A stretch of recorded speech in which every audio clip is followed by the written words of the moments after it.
Kovacic doesn't have a place in this team, because then you have a solid DM with Kante, and then you also Yeah. have someone more offensive like Mason Mount or ZH or all this other. You Yeah. see that Kovacic actually would not be needed. It's because the team is, in a way, we have to compensate that we have Jorginho and Kovacic, and they're feel like very bad Kovacic No, but would defensively. I would think he'll be be a very good squad player. Am I Yeah. right? Yeah. The same Yeah. thing he Very good did for squad player. Madrid. He would do that The- here, but he There's wouldn't nothing wrong with start. that. I know people doesn't like this guy, but the player I would love more in Chelsea that play more like a Mikel Obi is Wilfred Ndidi of Leicester yeah, City. I don't think Chelsea will buy him. The With him, problem From is Leicester, impossible. Ndidi will do the job I want him to. I've been Yeah. crying out loud for Yeah. a proper Leicester G wants that someone knows like that now. that has the brain of this is my job. You guys do your job. Do your job. I'll know my job. I will do my You job. guys don't like Declan Rice, eh? No, I don't mind Declan Rice. I don't No, like Rice. I don't mind Rice. if no, okay. No, I like Me that. too. Rice. He's There was not a- worth no, 80 I don't mind Luis Declan. Rice. I don't mind There Declan was a Rice at like report- 30, 40 there was a- million. I'm no, telling you. I saw the Yeah. report that the Even board 80 has million, split you're into right. two. One, Sorry? Marina is there was a report I heard that the board is split into two. Marina is disagreeing of not getting Declan Rice. He said no. So it's Petr Cech But as well. some board are saying Rice is needed. But Marina said no, I am not getting Rice. It's not, Rice it's not was the just reason I Marina. sacked Lampard. Yeah. No, But the Rice thing has is, no Petr Cech as Marina. well. money. Marina has a group. Yeah, she has a group that this is my group that are monitoring players, scouting players, and Peter Cech has another group also that is doing the monitoring of players. It's not unity. It's splitted.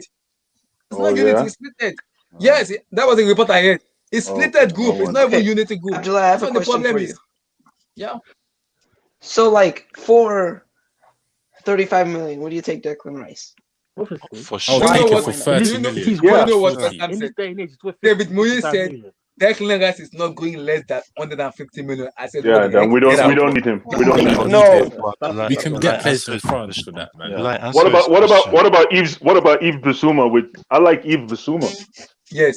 What do you tell me? What you asking me? Is he a No, DM? he said that. Would you take him for 40 mil? If I'll take by him for chance, 40 million. would you take him for 50 40? million. Yeah, for 40 million. Let's be Samuel, realistic here. If 50 million Declan in Rice this was day and 40 million, I would rather take Wilfred Ndidi, Somari, or Zakaria ahead of Rice because I know this stupid.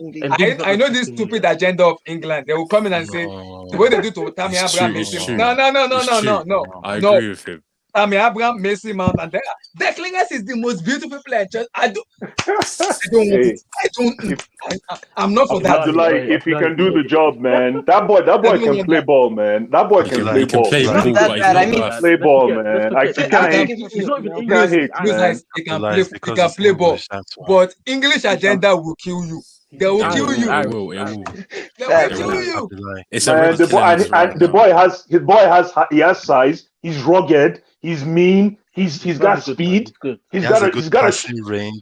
I'm telling you. Range. Ah! You know one painful thing with Kovacic? I know he shouldn't man. score. But Yeah. do you know Leave how Kovacic painful alone. it is when Kovacic is in front of goal and he has a clear-cut chance to actually strike a ball? And I'm like, wow, we had Essien Forget in about this it. kind of position. It's goal. SSB. I don't hate Mount. My problem with Mount is if Mount is the final third, I have an issue with him. My issue with do you pass or do you shoot or do you make a right decision? What Messi Mount does is because I learned from Lampard, I want to shoot. Why must you shoot every time? Why? My issue with Mason Mount is he has a low His decision IQ. making is not 100%. That's my problem with him. He has a low It's IQ. not 100%. His IQ is Please, like this.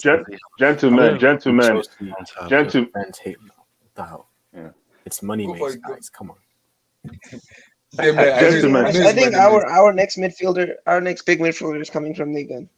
Yeah. Exactly. I'm from Brazil as well, I think. Oh, there you go. Menino. But on a side note, gentlemen, it's about time. Another guy who deserves respect is Mason Mount. I don't care. He's been good. This kid is not even 23. This kid just came. He's coming up the ranks. As a matter of fact, this kid wants to be on the bench. But guess what? The stock of players we have will not even let him be on the bench. He has to play. He has to play. This kid wants to be on the bench. He wants to learn. He wants to learn one step at a time. But are you going to leave him on the bench and play Kovacic? Guys, let's be real. Our fours have been really bad this season. Oh my goodness! He doesn't play in Kovacic's position. I know, but I'm just saying, if you look at the quality of players we have, in that position. They're think not about in that real Yeah. estate. Thank you. they're not That guy. outperforming him, and that's the problem. Yes. Because he should be Yes. growing. He should be like a Phil Foden that is not integral. Thank you. Thank you. Yeah. They But don't need him. that's the club's fault. Ah, Like you said it all. Phil Foden is a perfect example. When he comes in, he's grateful. Give me time. Make I play, coach. Simple.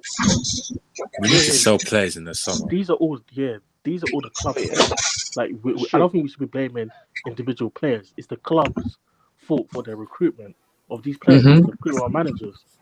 Because the club supposed to buy players for a philosophy. That is what.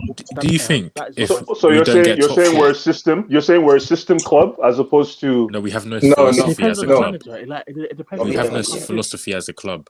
No, Ralph, you know what we're club missing. doesn't have a You know what we're missing. I've ever since I keep saying it, the decision Roman make is pissing me off as a fan. I look at Roman and I say, "You are the owner. Why are you making this dumb decision?" Ever since Emmanuel left and he promoted Granaskia to the sporting director, I have an issue with Roman. I have that issue with Roman. I have that issue. But now she's got a pair check by No side. sporting director. No, Peter Cech is groomed to be the sporting director. He has no experience yet.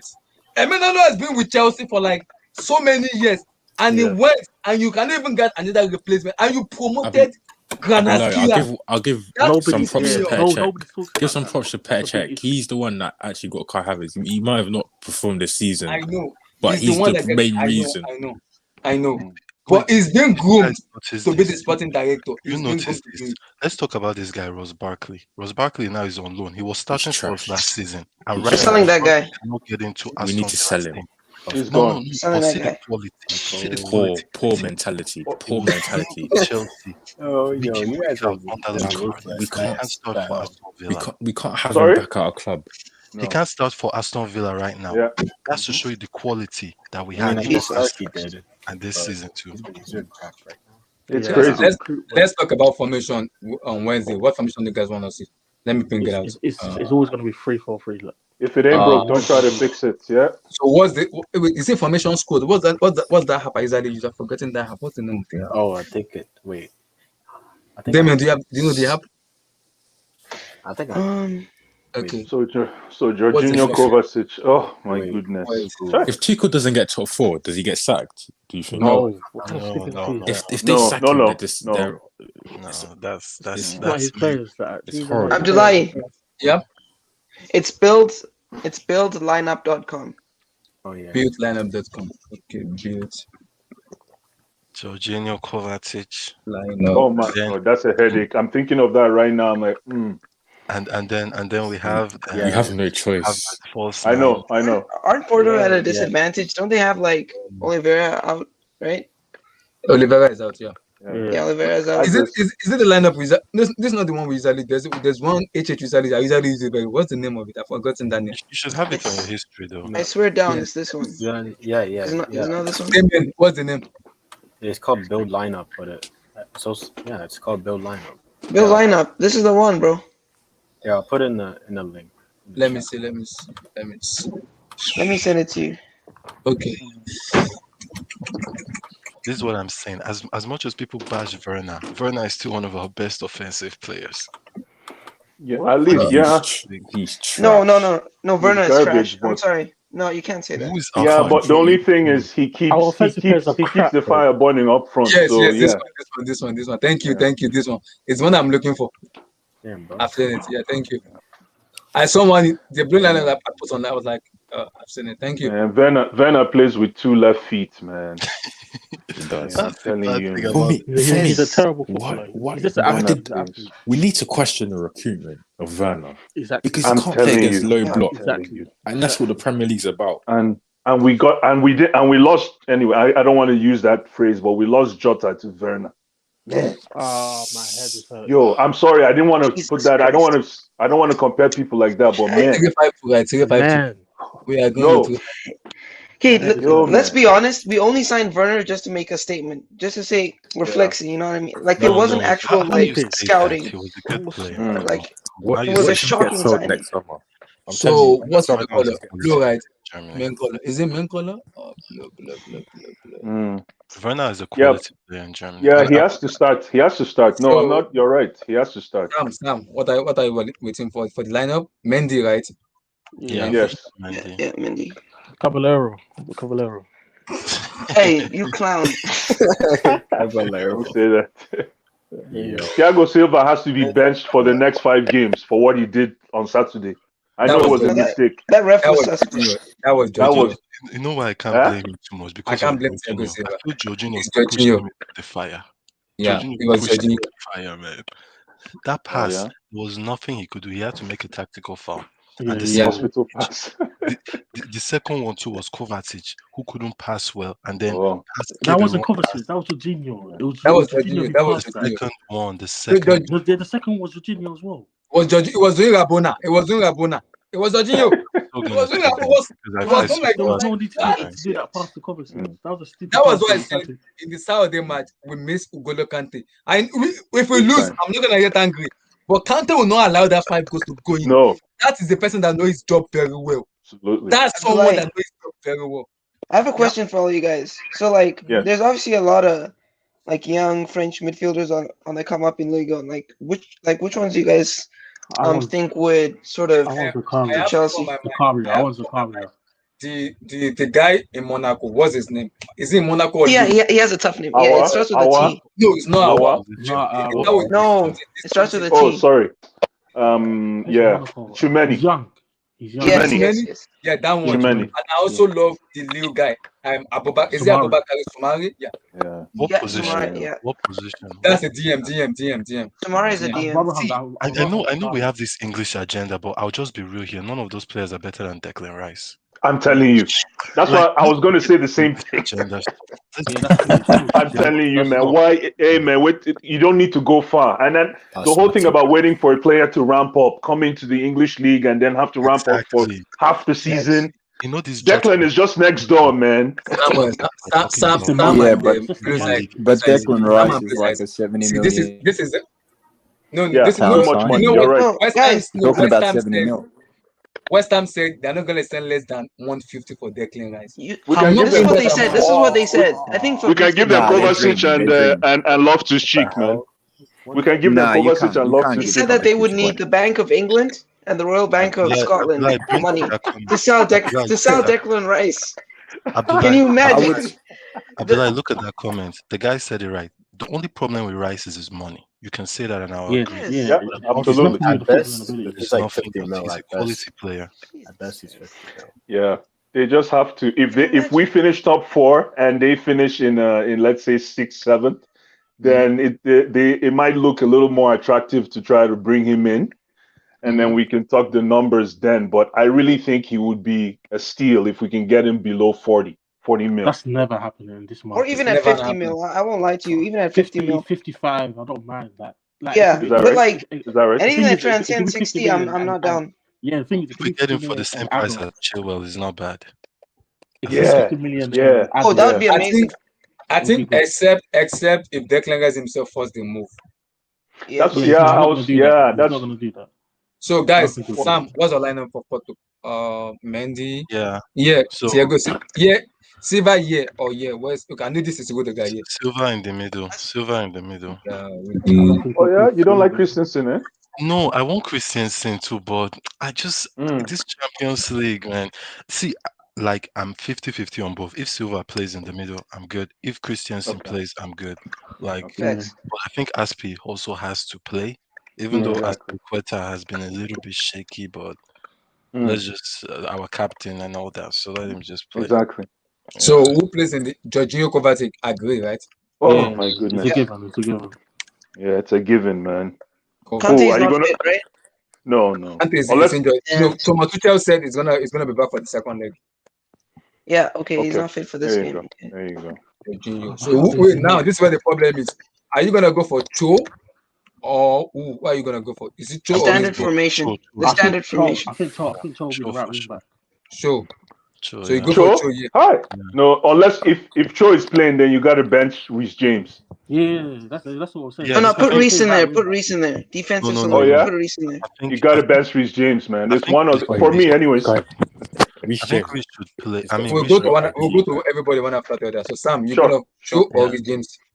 True, because I feel that we'll get most of the possession in this game. So quite alright. I don't think we'll need So that much solidity as far as we're the good at two this. the two babies in the middle. Who are you going for? In the The middle, two twins in the middle. Werner and Mount. What? What the hell's wrong with you? Werner, man. Hey, man. I'm playing Who would you Werner. have? Preach, Who would you have? preach. No, See, you guys no, don't no. Money understand. Mason. Put Money Mason there. Put Money Preach, Mason. Team preach. right When And Mason Mount can also drop Who in would you and have? help cover. No, Exactly. no. Yeah. Let's be real Yeah, here. Money As bad Mason. as Werner is, we don't have a player that is performing better than him right now. who is the striker? Who is the striker? Hey, Who is the That's a bit striker? Havertz. How about it's kind of, No, it's kind of peak Sam, right now. Sam. Let Sam speak. Sam. I would want Giroud in this game. I think we should give that guy another chance. Same. I think we should give Giroud a chance. I think And he's he has a good record in Champions League, though. So I'll give you a good. exactly. Yeah, I I have think we to. should give Giroud a chance. interesting? And guys, you know the funniest part is 5 substitution in the Champions League. It's 5 substitution, so they can easily Oh, yes. bring Giroud on. It's Yeah, 5 That's substitution. true. Yeah, that's really good. And Chilwell too. I want Chilwell too. Oh, I forgot it. So Chilwell here, not Yeah. Brick Alonso, not Brick. So Leave Alonso alone, man. Alonso can score against Brighton. So did anybody agree with this, or anybody has another? So this is Sam's lineup. Anyone okay with it? Or Can I raise okay, Samuel, right? So you want to go with James here? Yeah, so Reese, yeah, so everything is good. James is overrated. Except for that Werner one, man. Take that guy out for Havertz. James. Oh, James. Werner is so trash. This guy doesn't deserve. Yeah, Kai Havertz. Yeah. Yes. I mean, you could put like Cho at like the left. Amen to that, Abdullahi. Amen to that. Amen to that. Yo, amen to that. Damn. I think Tuchel's got some plans for Cho. To put him left wing next season. Yeah, so Kai Havertz and Money Mates, right? Yeah. And who is the striker? Giroud. Giroud. Oh, okay. My heart cannot Fair handle enough. Timo Werner. No. Ralph, what are you going for here? Are you going for James or Cho here? Cho. For me, I think Reece James is overrated. Well, he's not a right wing back. Low He's not a IQ. right wing back. No. I think Chelsea fans do overrate him for sure. Yeah. That's Overrate him, yeah, that's fine. I will agree. Our next the Premier guy's League 20 game, if years he old, starts, but watch him legs closely. He's very overrated. He's not even good at defending. No. We won't say he's bad. He's not a bad player, but he's overrated. Yeah, he's not. Yeah, but he's overrated. Trent. I don't even think he's better than Trent. There's this myth. overrated as well. Wait. There's a myth out here.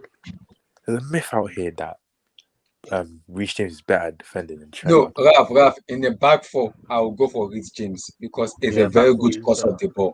In the back three, I want to go for James because all what James do is pass back. The amount of time this guy has been passing back, I would like, can I go to this pitch and slap somebody? Can I just go to that pitch and slap somebody? I really want to slap somebody. And it's Reece James. It's James. Seriously. If you give me if we pass back, I would say, boy, look up, pass, look up. Just open your eyes and pass. Pass to your nearest man. Exactly. But like, if you're playing Giroud, wouldn't it be smart to play Reece James because of that crossing? He can cross. But the thing is that Cho can cross too. Cho can cross. Yeah, that's true. And one thing with Reece James crosses that I feel Trent is better. Reece James cross sometimes the speed is too much. When I see Trent's crossing, I just David Beckham. It's like he sends the ball on a mission. Yeah. Exactly, and it meets you at the right spot. It's not too fast, but even the opponent cannot reach it. It's so precise, but Reece James is so fast that even you as his own player cannot. Sam, I think this will work. This will work very well next season when Tuchel switch back to back four. Yeah, we need the back four. We see a lot of crossing because it will be crossing the ball a lot from Reece James. It's very good crosser of the ball. I have no doubt in that. But my problem is, even if we get a striker, we have to wait till he switch back to back four then I can judge Tuchel and the team very well. At this moment, I don't want to judge him. Yeah. So do you guys see a path to a long-term residency for Cho with Chelsea, or do you see him gone next season? No. There's a he's gonna report. be Blue eyes. There's a report I'm seeing, and that report is giving me a little bit of goosebumps and a little bit of disappointment. Jadon Sancho. If Sancho comes in, who goes? Ziyech or Pulisic, one of those. Wow. Pulisic is more money. That's an American endorsement, and I don't want to talk about Pulisic because I've been talking about that guy for the past how many months now. American endorsements, Pulisic. American endorsement. Each time I go to work or I even come to go to school, people first question they ask me, "Do you support Chelsea?" I say yes. Do you know Pulisic? Give me my debit card. I'm going on. My head, I can't process it. I cannot. I cannot process it. No, can we judge Ziyech real quick? Oh my goodness! Don't get me started, man. But I feel he's overrated. As bad as he has been. We can't be too harsh on him for this season, though. Why? All of the new players, I think we need to see them next season. I think it's what's up, guys? Well, he's going to be 29 next year, so it's either now or never. To be honest with him, it's either now. Do anybody agree with the lineup, or there's another change? So let me see. I mean, in the comments, there's like. Okay, let me go to the comments. Someone said I will play Cho, Havertz, and Ziyech. Jesus Christ. That's not a bad formation. It's not a bad formation. Yo, guys, what's up? You have to think on how. What's up, SK? You have to think on how Porto are going to play. They're going to. Porto's going to attack. Porto want to attack. They want to. Honestly, I think they'll be defensive. I kind of agree with the comment, bro. I'd play, except, I'd play Joe Havertz and Ziyech too. I played Havertz as striker. And then that makes sense. And then take out Giroud, put in who's the number 9? Like what does that say? Havertz. Yeah. Oh yeah. Okay. And then this is DH. Okay. Yeah. Honestly, I think this is the best. Wait. If somebody's telling me Cho, Ziyech, and Kai Havertz, where is money missed? Where? Exactly. Money tomorrow, man.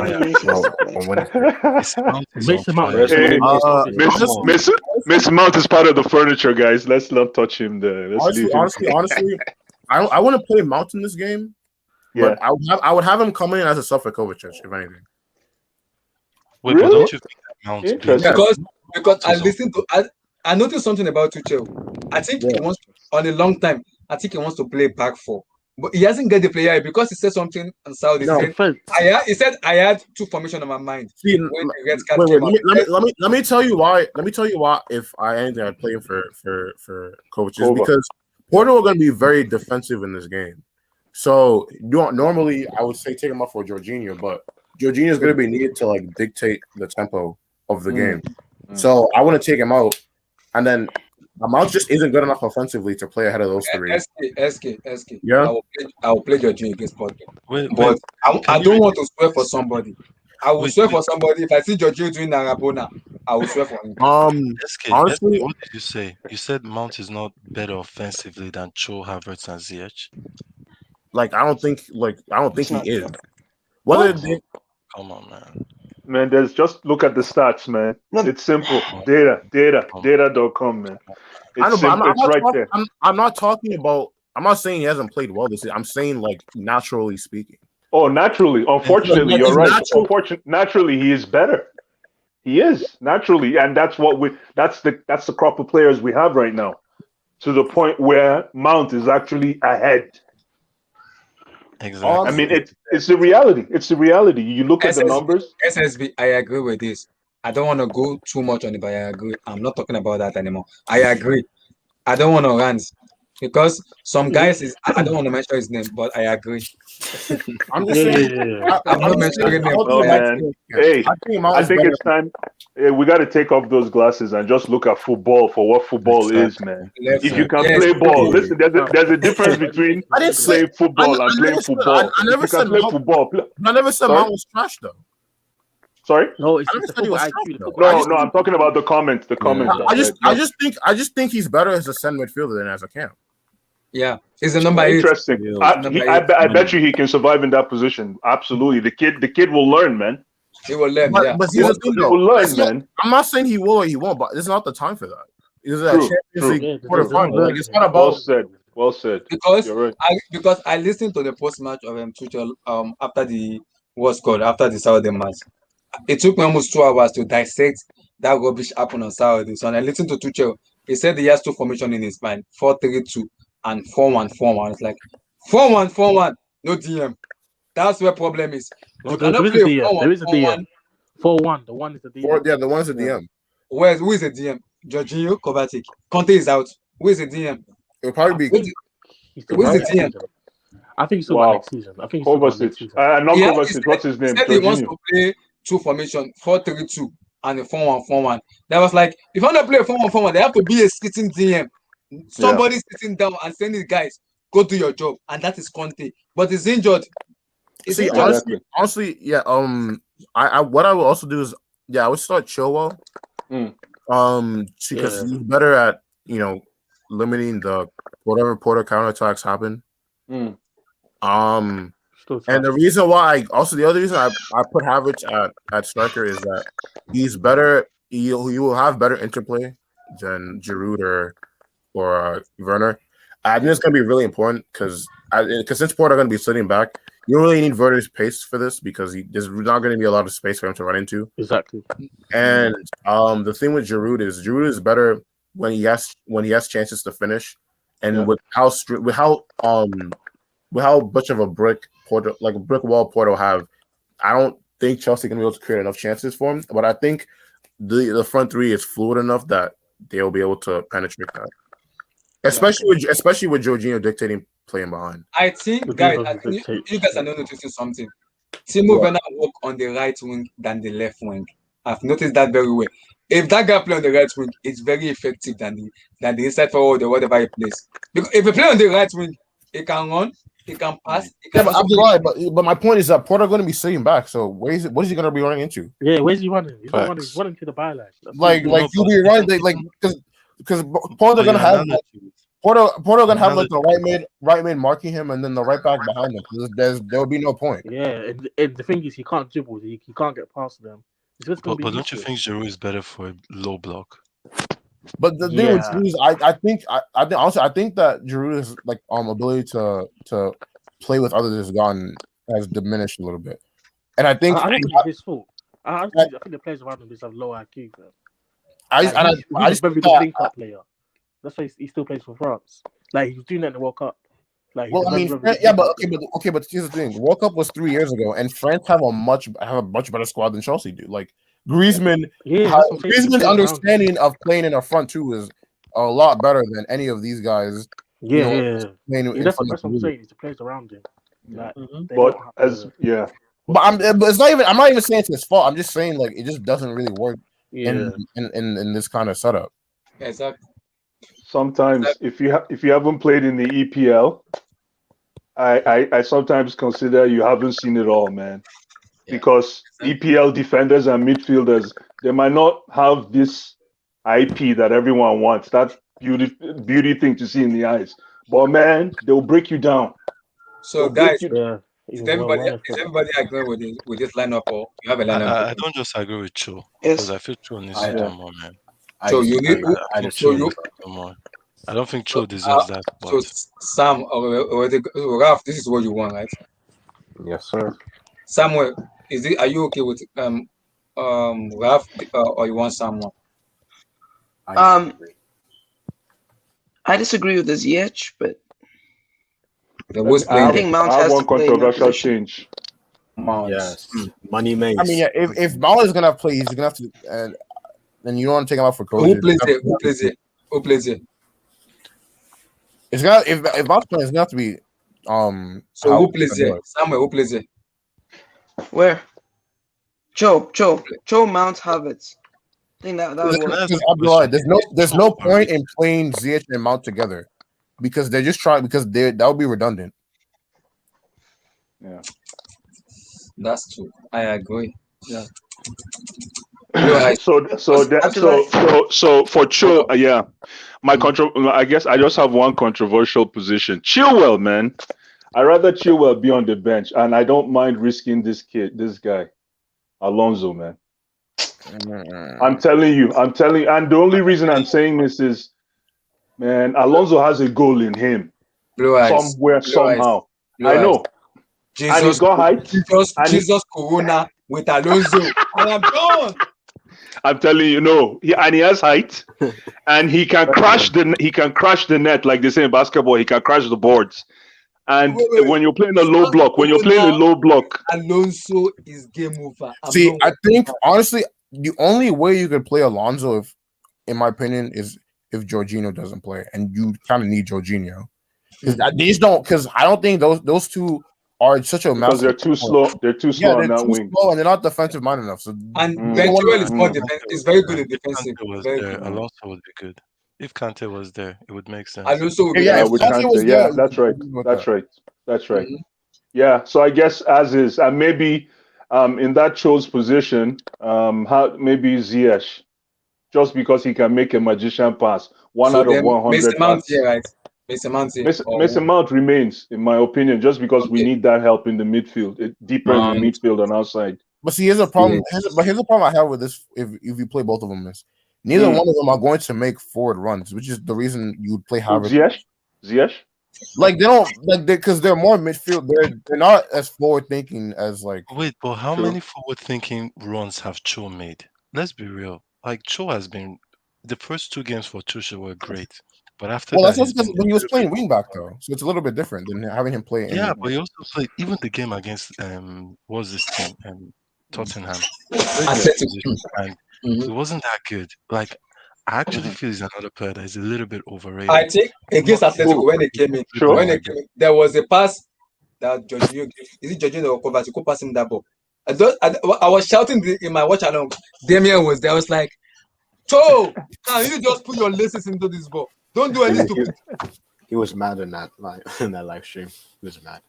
I was like, even can you just I play FIFA, play R2, just R2 that ball, laces your ball. R2 that ball.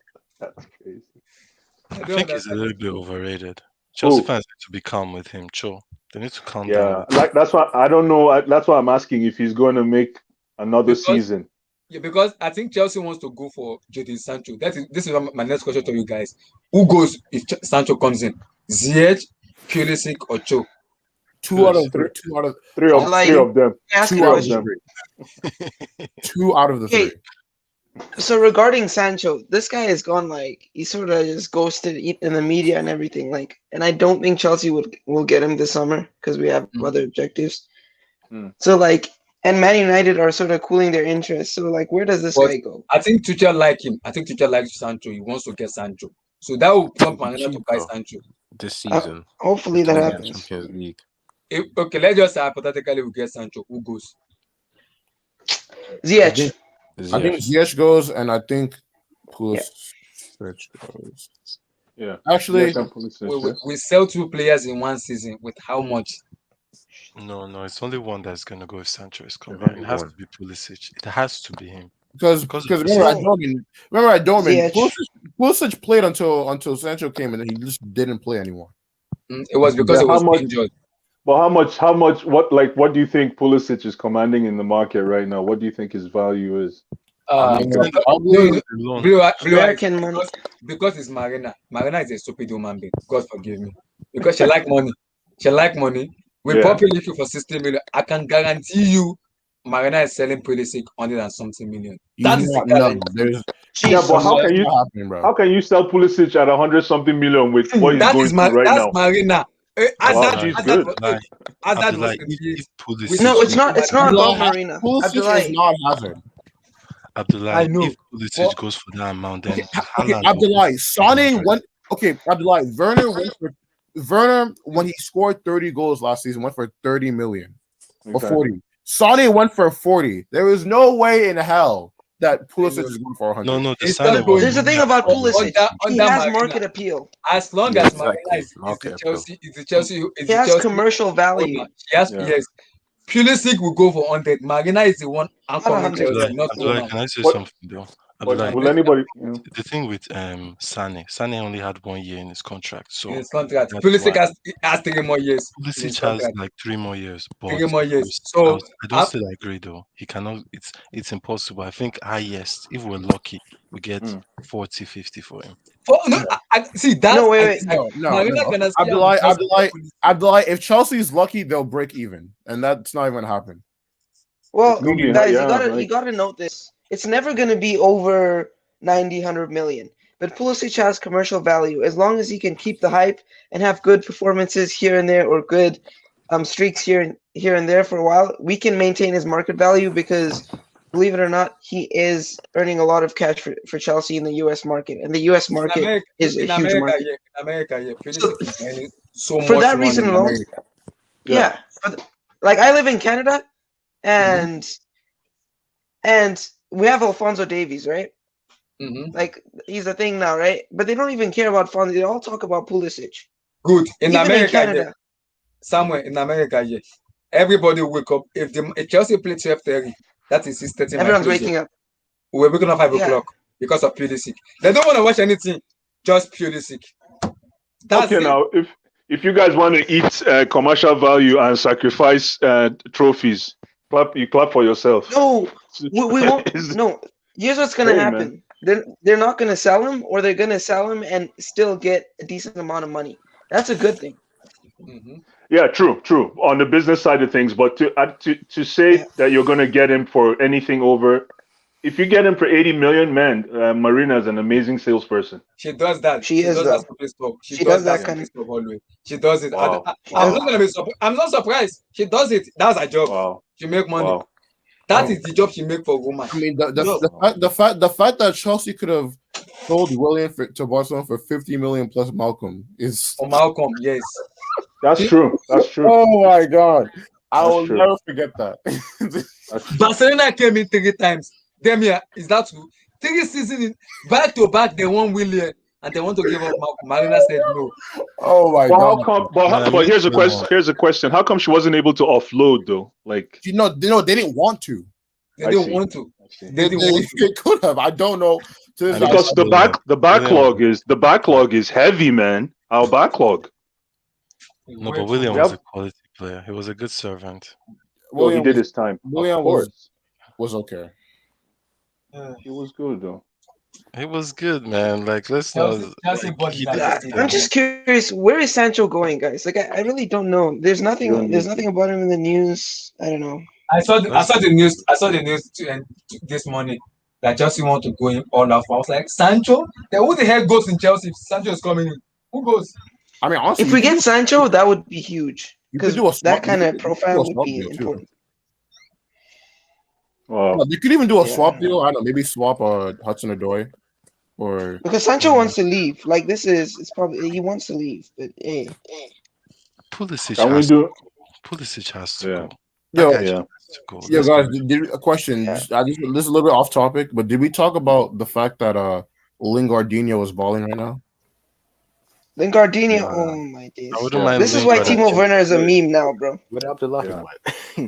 Where he went? Lingard can play ball, man. He can play ball, man. I wouldn't mind us signing him right now. Don't say that. Don't say that. Me too. I wouldn't say all that, but Lingard can play ball, man. He can look you in the eye and run. He can Who would run have thought he'd be better than Werner? This is what I want Tammy to do. I want Tammy to anybody's better than Werner. Well, Tammy can't run, so that's not happening ever. Tammy. I need Tammy to leave this club because of the fan base, man. Honestly, no. Tammy's problem is that Roman is going back to the 2005 transfer policy. Do you know what I'm talking about? Tammy leaves. I don't like him. But why don't you like Tammy? Why don't you like Tammy? The challenger, Tammy. Man, it's just he's not the man, you know. Wait, guys, do you understand what I mean? Like we need that kind of guy. Okay, can you tell me Chelsea strikers that have been better than Tammy Abraham? No one has been better than him. None. You're right. No, but the problem with Tammy, he's not the man. It's not about Tammy. I'm telling you that Roman is going back to his old way of doing things. Let me ask you guys this: do you think if in 2005 if there was a Tammy Abraham like player, do you think 2005 Roman Abramovich is waiting to see if he comes good? No, nope. Dude, like so, and you can tell from just from the summer window they had that spending 200 million. That's the kind of Roman that is coming back. So isn't that because we had a transfer ban? Well, Tyler, that we had it's also probably because it's a combination of things. It's probably that. It's probably also the fact that Chelsea hadn't won a Champions League knockout game in 6 years. It's probably because Bayern beat them 7-1. There's a whole bunch of probablys, but the bottom line is Tammy was given an opportunity. Mount was given an opportunity when we couldn't buy last season. Mount took his, and unfortunately, Tammy didn't. How didn't Tammy take his opportunity last season? You know what? Can I answer that question? It's because his aerial balls. He doesn't know how to attack the ball aerially, and he has the height for it. What did you expect from Tammy last season, goal-wise? Sam. No, it's not about that. I'm saying that he did his numbers. No, Tammy has numbers, man. Tammy, no one's saying Tammy's not. Without penalty. You understand something? If Tammy was going to stay, he would have to put up world-class goal tally. Wait, but last he has numbers season, with penalties, what do you think he would have made? With Jorginho's he would have done penalties, at least 25 goals. How many goals did Jorginho score with penalties? Well said. You're right. He has 18 goals without penalties. With penalties, this guy would have reached at least maybe 25. You're right. That is world class. That's fine. Okay, but that's fine. Right. But I'm saying, I give you that one. You're right. Like I'm not even saying like this is what I'm not saying this is what I think. I'm trying to put my mind into what Roman is thinking right now. Roman. Tammy could have been a perfect number 2. He would have been the best number 2. Yes, exactly. I agree with that. I don't think he should be the main man. I don't think he's ready for that kind of pressure even. No. But one thing I would say too is that last season, people said he had a purple patch, and after that, he didn't score. Partly was because he didn't have penalties to score. If you look at Salah and all these guys, they even out everything throughout the season because even when they're not scoring, they're the ones taking penalties for their clubs. Kane, Calvert-Lewin. Okay, maybe Calvert-Lewin doesn't do it. That's the only person I can say. But most of the strikers are doing it, and he didn't have that opportunity. Even this season, he hasn't been horrible, but yet he's the only one who doesn't get in the starting 11. So, Sam. That's a good point. No, penalties take you above the hump. You're very right last season about Tammy Abraham. But my problem with Tammy Abraham is the mistake Lampard made was putting Tammy Abraham ahead of Olivier Giroud, who we know is a better goal scorer than Tammy Abraham. I can understand why Lampard wants to play, but Lampard cannot come in and convince me that Arsenal, you are playing Ugolo Kante and Timo Werner with a cross and inshallah. I'm not agreeing with that. I am not agreeing with that. I am not. Against low block, you literally playing Tammy. Against Tottenham Hotspur, he played Tammy Abraham and he told me cross with James crossing. And Abraham I was like looking at Abraham, I was like, wait, but can I ask you one thing too? Yeah? You know the funny thing? I noticed that whenever Tammy has a bad game, people notice it very fast. But even Giroud, let's be real. When Giroud doesn't have a good game, it's almost like it vanishes, it disappears. Quite all right. Maybe it's because of the Europa League. We know what we're getting with Giroud. But with Giroud has had some bad games where he disappeared like Tammy Abraham. But everyone is quiet. Giroud doesn't play that much in the grand scheme of things. Like Timo Werner is a main striker for the majority of the season. When you're coming up the ranks, when you're a young kid coming up the ranks, it's exactly how you're going to be viewed. Yep. When you have a bad game, throw the books at him. When you have a mediocre game, hey, he did well. And when you have a fantastic game, I listened to the news this morning that Tammy had decided not to renew his contract, that he will probably want to leave in the summer. And somebody said, who said, is it Vuitton or Damien? I'm not sure. Somebody tweeted me and told me Abdullahi Vision has officially been accepted. I was like, what? Then I woke up, I was like, what the hell's going on? And then I checked. Tammy Abraham is going to say, thank you, God. Finally, I can have a rest. I don't want to run. I think he will do well in Leicester if he goes to Leicester, man. I think he will do well in any other club. You know, the funny thing, people are forgetting the number 9 curse that we had. Just look at all the number 9s we've had. Tammy Abraham is the only half decent number 9 we've had in this club. He just cannot that curse. He can't head the ball. That's my only thing with him. He can't head. And he's 23. The only thing we'll say is that he shouldn't be number one. I agree that, but the Yeah, fact he's that a good for some number reason Yeah, two. but the problem is he Chelsea wants fans to are be. Yeah, but saying he that wants to be He number one. wants to be the number one. no, I don't see It's every too player early wants to for be that. number one. Every player wants to be number one. Let's get that clear first. The only thing is that I don't think Chelsea are giving him that impression that he might even fight for his position. I think that's what he's scared about, that he might not even be able to fight for his No, position. Sam, you know what the problem is? Ever since the name of Haaland came out, Chelsea wants to go for Haaland. Blah, blah, blah, Haaland. Haaland. That was when Abraham said, hell no, I'm not staying in this club. I want to go. I'm not staying. He Here's a knows question. once Here's a Haaland's come, question. it's game over. Yeah. Here's a question. Tammy Abraham or Patrick Bamford? None for me. Tammy is 23. People None are for me. forgetting this. No, Abdullah, but you know that I understand what Lampard did last season for not playing Giroud that much. Because let's be real, Giroud is 33. Let's be real here. Giroud has one more year at most. With the way Lampard is playing, you need Giroud in your match because you are doing cross. Giroud can head the ball and he can score goals. Lampard literally said, Tammy Abraham and about.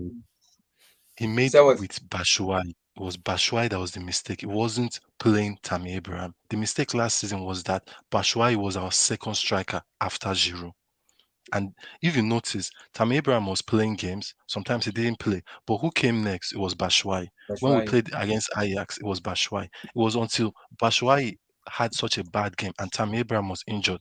That's another thing people forget last season. Do you know that this boy played with his injury for Chelsea? Yes. He did, against in the Champions League? That's to show you the heart this guy has for Chelsea. He was injured. I remember West Ham game that we lost. Chelsea lost the West Ham game. He was 1-0. injured, yeah. Giroud played. And everyone was saying, when is Tammy coming back? When is Tammy coming back? Because Tammy was actually on form then. And Tammy, Lampard literally rushed him. Even in his interview, he said, yeah, I took a lot of painkillers. The thing is that I just, it's one thing to say he should leave, but the way people attack that guy, I actually feel there's an agenda against him because he has not been that bad. It's not been that bad. No, it's not been that bad. Yeah. But the problem is, this is where the problem is from the board. They started this bullshit from the start. I can understand you want to bring in your youth players, but the Chelsea I supported from day one, Roman cares about youth, but what we know about Roman is winning. Roman will not wait and tell you after 10 years, Messi will develop, Abraham will develop, James will develop. Roman will tell you, I want to win. Success is my definition of winning. I mean, I give you money to win. Exactly. You guys are forgetting Roman had. I give you money to win. Roman had Salah, KDB, and Lukaku in his team, and Oscar, and he didn't care to let them go because he wanted to win right now. He want to win. That's what people are forgetting. Roman is no. Wait, but let's put something into perspective too.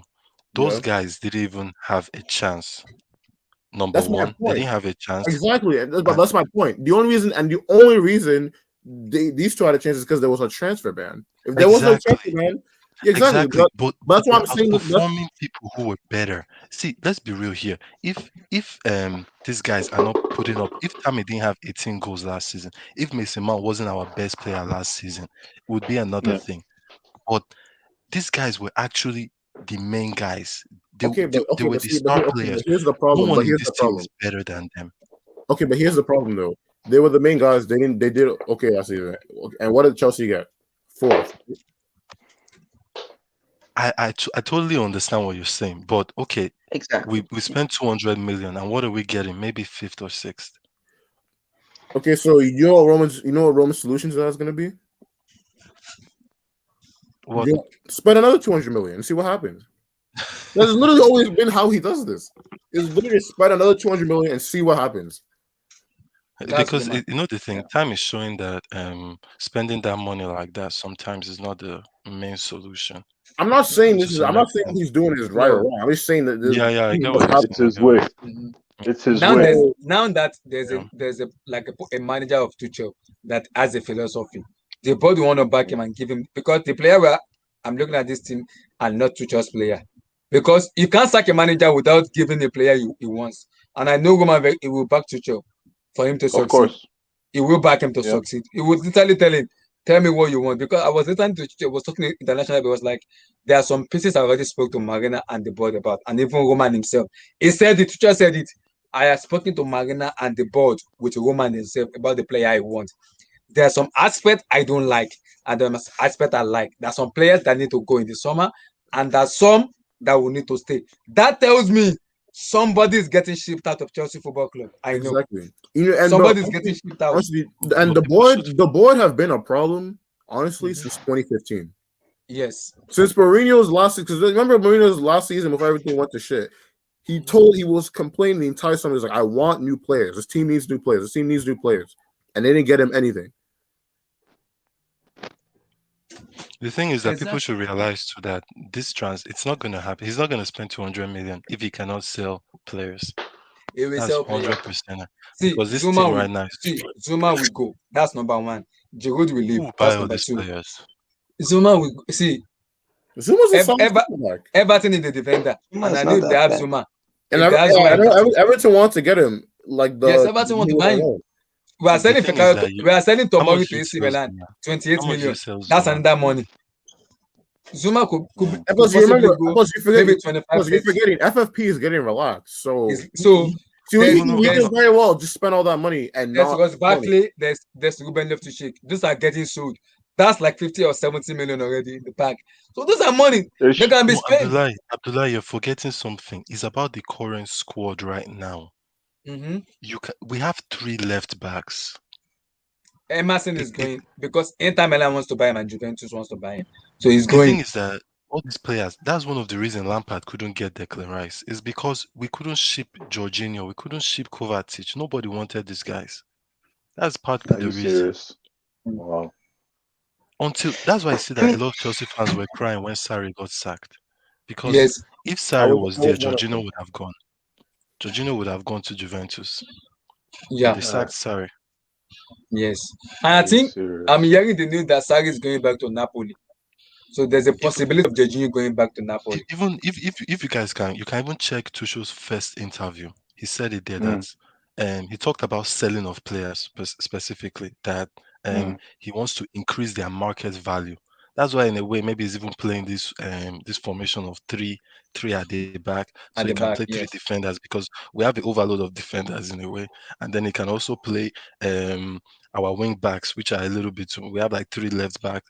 Okay, the right back situation is not that bad.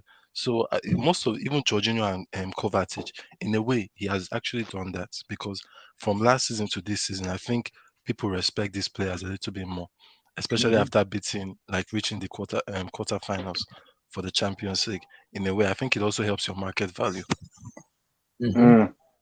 Yes, I get that. I get that. That works. We all know Marina. Marina is all about money. She loves money. It's everything about her is money. So, do you think Tammy is going to get any more Champions League minutes, depending on how we progress? No, I don't. I think only if someone depending on injuries. Unless someone gets injured, I don't think he's going to get. Is he going to see? Because I think no, I think Blues. I think Tuchel has made his mind up to for some certain players are going, because in the international break he was doing some research. I think because he said it, he spoke to Marina and the board already about people who are going. One, Zuma is leaving. Emerson is going. I can assure people that Giroud is leaving. Tammy Abraham that is number one decision Thomas Tuchel already made. Abraham has not played since what? Since how many matches now? He's not played. That is ruthless. He's been fit. Abraham is fit. Forget about injury. He's been fit. I'm saying that why he hasn't, because if you look at it well, he played the FA Cup. Then he started against Southampton. Newcastle. He was injured in Newcastle. Newcastle, he got injured, and then since then he hasn't played because he hasn't played. But Tuchel said he's fit to play, but it's because of the player he has at the moment. He has the selection. He can't play Abraham. He has so many strikers at the team that he cannot play Abraham. What does that tell me? I agree with you. I agree with you that he hasn't been playing now, and it's a little bit understandable because his position, there's competition and all that. So the only thing, I think the bad thing is that we're playing City, so I doubt he will start that. Maybe if we're playing a Southampton, he might start the FA Cup.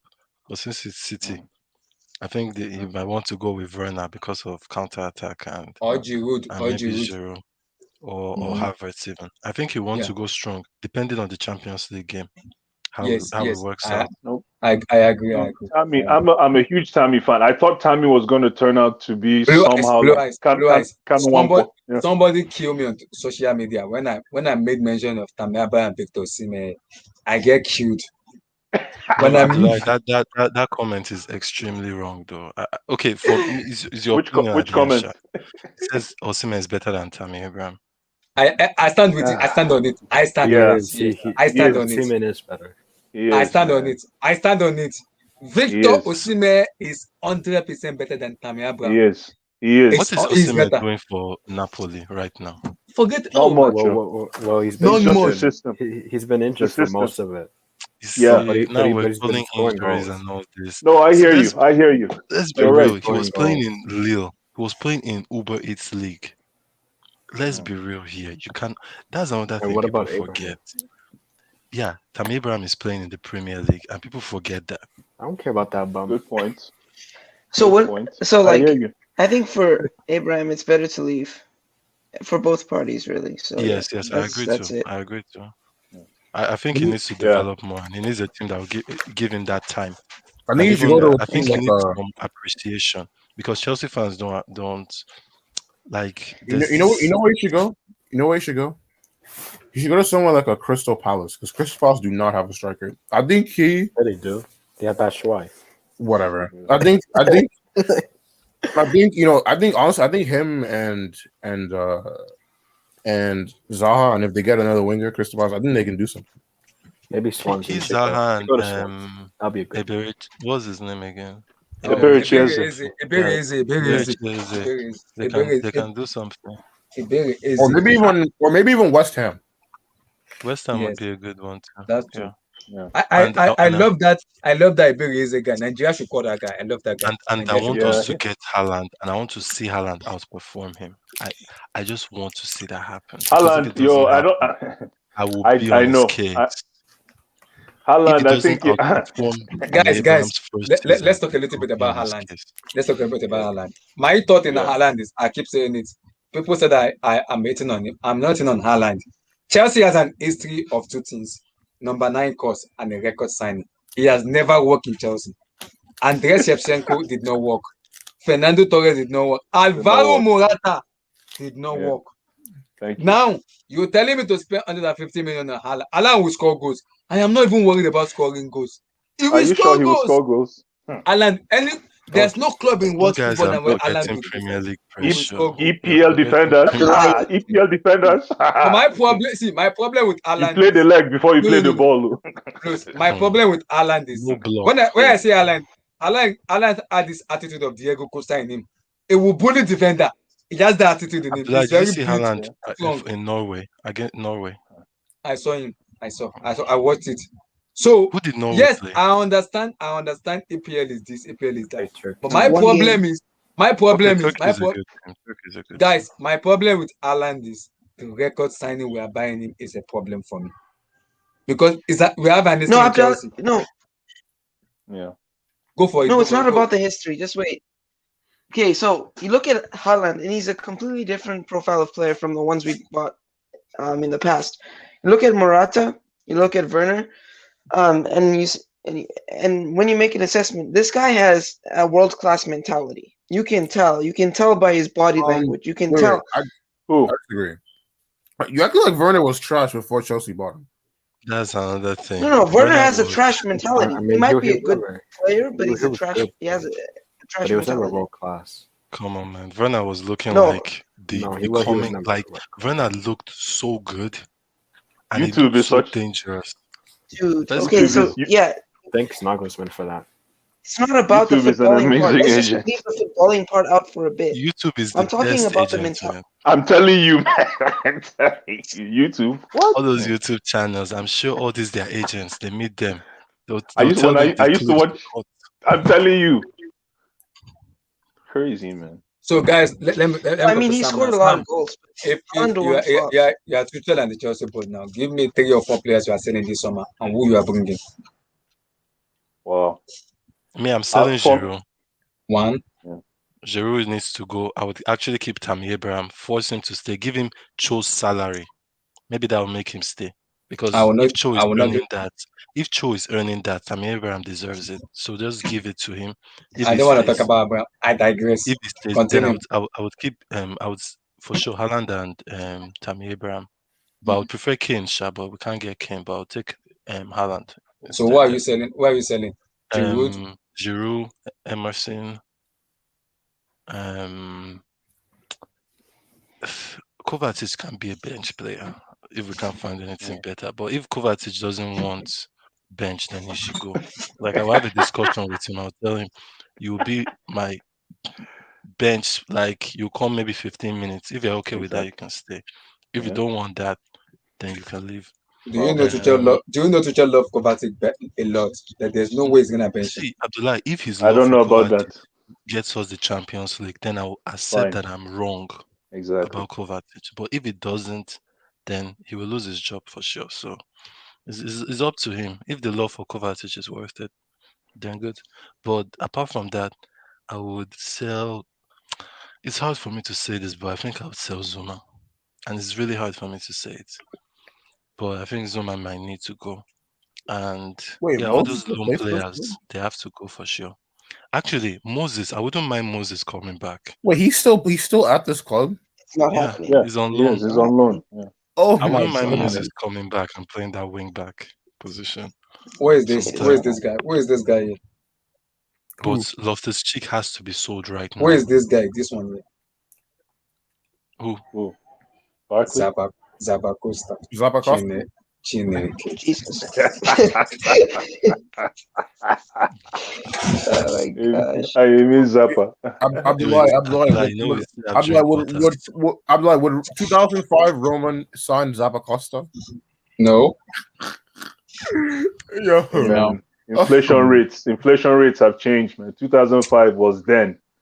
This is now, man. We are suffering, man. We are suffering. We are really well, I mean, to be fair though, 2005 he spent like 100 million the first season. He spent more than 100 million. But that was he was trying to dye his cast, if that makes sense. He was trying to make a statement then. I know, but I'm saying this club has been so stateless for so long. I feel like that's true. That's true. That's what he wants to do. I would also sell Kepa too, and buy like a that Fulham's goalkeeper or someone. I want Donnarumma. No, we don't need. I don't want Donnarumma. No. You know why? You know why? Bro, okay. Edouard Mendy is going to Africa Cup of Nations with ZS also too. We don't have I don't. If Chelsea is stopping the Premier League table next year by I don't care how many points. I do not want Arrizabalaga as my number one. I'm sorry. I don't want him as my number one. I don't want Arrizabalaga will never be the number one because Mendy is a better goalkeeper. Mendy is going to Cup of Nations. Donnarumma will not come to Chelsea if he's not guaranteed number one spot. So yeah, that's not happening, by the way. Exactly. If he's not guaranteed number one, he's not coming here to fight for his position because he's already number one where he is. So he won't do that. Are we gonna be dealing with Mino Raiola second time in a row after Haaland? So Abdullahi, what about Donnarumma? That's why I said Donnarumma. I just said Donnarumma now. I don't want Kepa. I will go for Donnarumma. Can I ask you guys a question? Who would you take as your number one, Donnarumma or Mendy? Donnarumma for me. Yeah, I think Mendy. I think Donnarumma. Why? Sam is because Mendy has been good, but if I look at Mendy and Donnarumma, Mendy has been looking shaky recently. I don't know what's going on with him. He's been good, but he's been looking a little bit shaky, and it's making me suspecting that Mendy, I have a suspect in you. And secondly, there's AFCON next year. Mendy is going to AFCON. Now tell me, who will replace him? Who? That's why you're getting good number two. When? If you sell Kepa, that's the only thing. The moment you sell Kepa, you get. We can only loan Kepa. We can only loan him. Who wants to buy Kepa? The thing is that I think Donnarumma, people are being a little like he's a good goalkeeper. I'm not saying that, but man, it's another thing with AC Milan, man. Sam, at least I will get better. Sam, I will get better goalkeeper that is better than Kepa. Kepa, I will know. And let me ask you guys a question: how good is Donnarumma with his feet? It's good. It's better than Edouard Mendy in his feet for me. Abdullahi, let me check YouTube. Hold on, let me check YouTube. I'll right back. Like, But let's be Donnarumma is real. a really good goalkeeper. Like No, I'm not for a saying he's a goalkeeper bad at his goalkeeper. age, no, he's really good. Yeah. He has a high ceiling for sure. He just But needs do to. AC Milan get play with the ball? Honestly, Do what they Chelsea, play with the honestly, what keeper like Chelsea that? need the most? They need a winger. They need a winger. No, Sam, I'm come to you guys. I'll come to you guys. So Sam, you said Giroud, Emerson, Zuma, and who? Kepa, Kepa. and I would Caballero. I don't even know what that guy is Caballero doing, is but he leaving can end of stay. summer. I said he's leaving already. Oh, He's leaving. He's in Then Siberia right now. yeah, Pulisic has to go too. Pulisic has to go. Sam, I've been praying for that since last year for Pulisic to go because I'm tired of American endorsements. Please, I just pray to Roman to make my dream come true. Please, I have so many dreams I need to come true. The thing is, Pulisic is Pulisic number is one. not reliable. He's not Pulisic reliable. is number one. So Pulisic the is only my number one. so the only blemish on Pulisic's record, I'm guessing, is his injury. Injury, yes. 100%. So, 100%. okay, I see. If it's not the injury, I'm keeping him. I will even take Sancho ahead of him. But injury, Without him. I don't want Pulisic. And this endorsement stuff in America is killing me. I'm waiting. When Pulisic gets sold, maybe American will start watching the player. I Abdullah, don't know.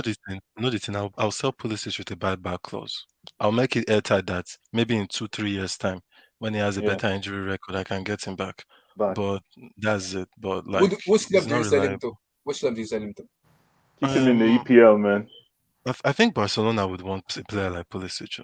Damien, do you want Pulisic or Dembele? I'll keep the Oos. But imagine you could have both.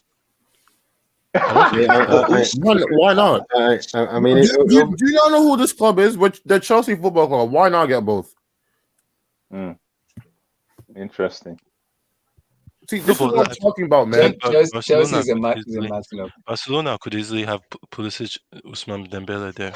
Sell him to Barcelona. Honestly, though, no, kind of. So let me come to Samuel. Samuel, who do you sell and who do you buy? Okay, so let's just get the obvious ones out of the way. So Bakayoko, Moses, Costa, Jorginho, Marcos Alonso, 5, Kepa. get out. 6, get out. It's sad how many dead were. Who else? We have so many. There's a lot. Tammy Abraham, Olivier Giroud. Bye. Thank you very much. Tammy Abraham, Olivier Giroud. It's over. If we're lucky, I can see it, but it's not happening. Pulisic, I don't think it's happening. Oh my god. There's so much players. Oh yeah, I forgot. Barkley. Who else is on loan? Tomori is leaving. What about Loftus-Cheek? Hey, respect Loftus. 2019 Loftus. No, I don't want that guy to come back, but I think he's coming back. I think 2019 Loftus is better than if they don't get relegated, they'll buy Loftus-Cheek. Any amount Chelsea want to sell him. Actually, yes. Let's get it. Okay, so we got that deal. Yeah. So we got that. Yep. 2019 Loftus-Cheek is better than Mason Mount. There, I said. SK, I don't want that conversation. I don't want it. We can have that conversation though if you want, but it's okay. I don't want to. No, we don't want it. Everybody already know what my view about that is. I don't want. What do you guys? People has been killing me. They have been killing me about Mason Mount. Don't touch There is my. too much players. Chelsea has to sell. So many. Can I just finish? There is so much players. And I don't think we will sell all of them. So who do we you won't want? sell all of them. We'll just who do I want sold? Who do you want that come to the listed, no, who do you want? Who do you want to come in? To come in. Who do I want to come in? Okay, so ideally with Giroud and Tammy leaving, I would want Erling Haaland, hopefully, fingers crossed. And then in defense, I would love Akunde. Wait, but I have a question for you guys. You Chelsea. Okay. Fan. So like about Maling Sarr that on the Porto. He's playing against Chelsea. He's playing. He's not ready. Because it's not ready. Yeah, but like wouldn't you want to like take him? Like since like he's coming back on loan, like at the end of the season? I think he's been loaned out for 2 seasons. he's not good enough. No, it's 2 seasons. 2 seasons to Porto. Whoa, chill. I 2 mean, seasons. you haven't really seen him No, play. he hasn't done well enough. He hasn't played enough. No, He hasn't played he's enough. He's gonna stay in the loan army. I mean, you never know. You never know. So Wait, can I what do just you finish? guys- what do you guys And then you guys can go. Hold on. We're talking about the in and out of Chelsea and going out of Chelsea. So continue. So you said you want Erling Haaland. Erling Haaland, Koundé, one CDM. We need a CDM. Preferably from League 1. It might be Menino. And if we're lucky, like a Jadon Sancho, maybe as a replacement for a Ziyech or Pulisic, but I don't think it's happening. But if we're lucky, I have a dream, but I will not talk. Continue. So yeah, man, I don't know. This is going to be a huge summer. We have to sell a lot of players. That's definitely a priority. SK, who do you want to go and who do you want to come in? So to go, Kepa, Giroud, 1, Jorginho, 2, 4, Kovacic, bye. Costa, Moses, Bakayoko. Oh my God, you God to bless all of you. Bye. Thank you very much. Probably. They'll probably have to get rid of Zuma. Even I don't really want him to go, but they'll probably get rid of him. Tomorrow's already leaving. And then to come in, Holland will be the dream. Chelsea need a winger. They need a winger. Oh my God, they need a winger so freaking badly. It's not even funny. Winger options besides Sancho, since everyone's already said Sancho, I think Oyarzabal from Sociedad would be a good option. I think that Mikel Oyarzabal. I don't know about that, but good. Oyarzabal? He's okay, but I need to watch more La Liga. I haven't watched that guy yet. I need to watch more La Liga. Yeah, he plays with Sociedad. I need to watch more La Liga. Like a winger is honestly the area they need the most, to be honest, if in my opinion, because good Lord, their wingers. Like the fact that I'm gonna be very honest, the fact that Hudson-Odoi plays as much as he does tells you everything you need to know about why this team doesn't challenge for the league anymore. I'm just saying, in my opinion, they haven't even properly replaced what's his face, Eden Hazard yet. So, but yeah, they need a winger like badly, and they also probably need a holding midfielder to play alongside like to play alongside Conte. Give us a name. Give us somebody. Maybe Locatelli from Sassuolo would be like the dream option. I have not watched that guy, so I'm not talking about him. Now, a cheaper version would probably be like Axel Witsel from Dortmund, but like he's older. Like he's already 29. But he's already old. So like Magana is mad. She will not sell 29 songs. She's not spending that money. Exactly. But honestly, I'm really just trying to think of wingers. Honestly, I feel like if Tottenham don't get Champions League and Harry Kane leaves, I think Chelsea should try to get Son. I don't think Chelsea can buy Son and Harry Kane. No. I'm saying if Harry Kane leaves Tottenham, then I don't think Chelsea will spend money because of the rivalry. No, but my point is that if Harry Kane is leaving Tottenham, that's them effectively saying we're done trying to get Champions League football. So I feel like it would make sense for you to take advantage of that. I'm not obviously it would be very hard. They have to pay a lot of money, but there would be no harm in asking. Yeah, I know. Why not get Sancho though? Instead. Well, I mean, Son's better than Sancho. You guys, okay, like for me, right? Go. Hold on. Okay. It's like Chelsea is becoming like Dortmund. They just want babies in the team. Because at some point you need to start getting good finished articles. Sancho, Mount, like all these guys are babies at the end. Because the problem is right now we're don't say that about Sancho, bro. Sancho's not the same. No. Because right now Chelsea's transfer policy is becoming career mode. So, like for those of you who play FIFA, in career mode you just buy the young players and you see them get the overall. Like that's what Chelsea, but in real life doesn't work. It's becoming an orphanage right now for all these young players. Exactly. I think. Wait, so you guys are saying that Jadon Sancho wouldn't be a good signing? That he has too much potential and not enough ability at this point. No, but I'm saying Son's better than him. Are you gonna sit here and argue that Son's not better than Sancho? For what?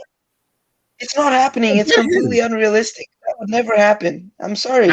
No, but That would never happen. that's why I said if Harry Kane leaves Tottenham, Chelsea should It at does least. not matter. Regardless, that never happens. Son might sign for like a Barcelona or Real Madrid. That would never happen. Sense choose Sancho over Son. Wait, But it's Sam, not happening. It's unrealistic. It's one of the most I'm not unrealistic saying things. Sancho's a bad signing. One at a time. Jeez, guys. Come on. I know, but I'm not saying no way he's Sancho's a coming to bad Chelsea. signing. But I'm just saying. But the question was like, what are some transfers would be good for the club? So I'm saying if the opportunity arises, they should definitely try to take it. That's what I'm saying. That would never happen though. Yeah. But hey, I don't know.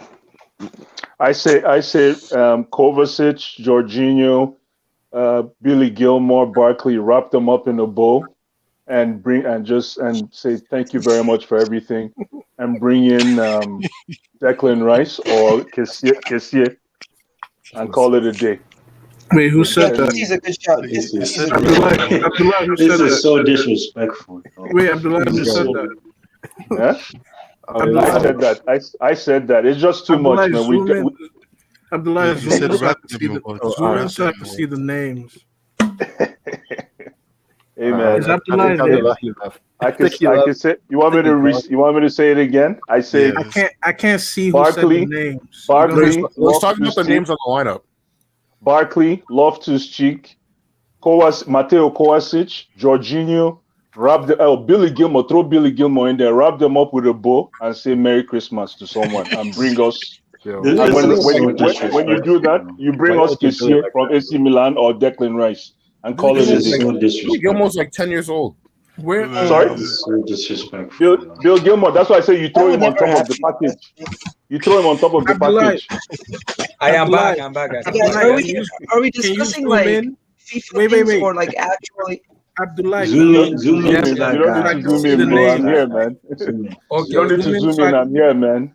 Okay. Their name is there. I can't see the names, Abdullah. You can't say I'm right here, man. No. I'm right here. Don't worry. I'm right here. I'm not going anywhere. You want me to say it again? Oh yeah, blue eyes. Hold on. Please zoom in to this guy. Blue eyes. It's blue eyes. Hey, blue eyes. I'm right here, man. Let me repeat it. I don't think you want me to repeat it again, man. I didn't hear you. Repeat it. I didn't hear you. Repeat it. All I said is, I call it end of season sale bundle package.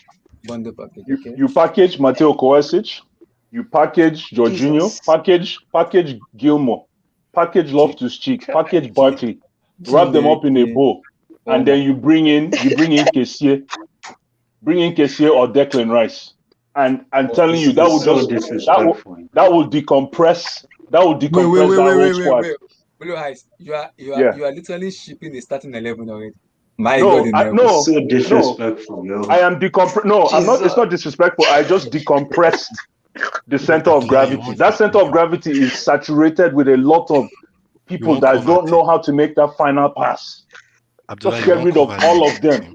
Package them nicely. Package end of year. Wait. Blue Eyes, to hear you said Kovacic. Wait. Wait. You said Kovacic, Gilmore, Jorginho, Barkley, or Loftus-Cheek. 5. There's somebody else that has to go in there. There's somebody else. Okay, no, that's it. That's 5 of them. Bundle them, and then go for Kessie or Declan Rice, and let them work with. What of Zabacosta, Drinkwater, I'm a midfield merchant, if you want to say that, because I find if I look at Chelsea's history, our midfield has always been the cornerstone, of our success. Guys, this is bad. I digress. This is bad. I'm a midfield merchant, man. 6 players, and he's only talking about the midfield. 6 players, 6 to 7 players. Package them. It's called package sales. End of season sale. Everything must go. 50% off. Package them, man. Bro, Blue Eyes, can I ask you something? You know Kovacic won 3 UCLs with Real Madrid? Do you know? That's fantastic. Wow.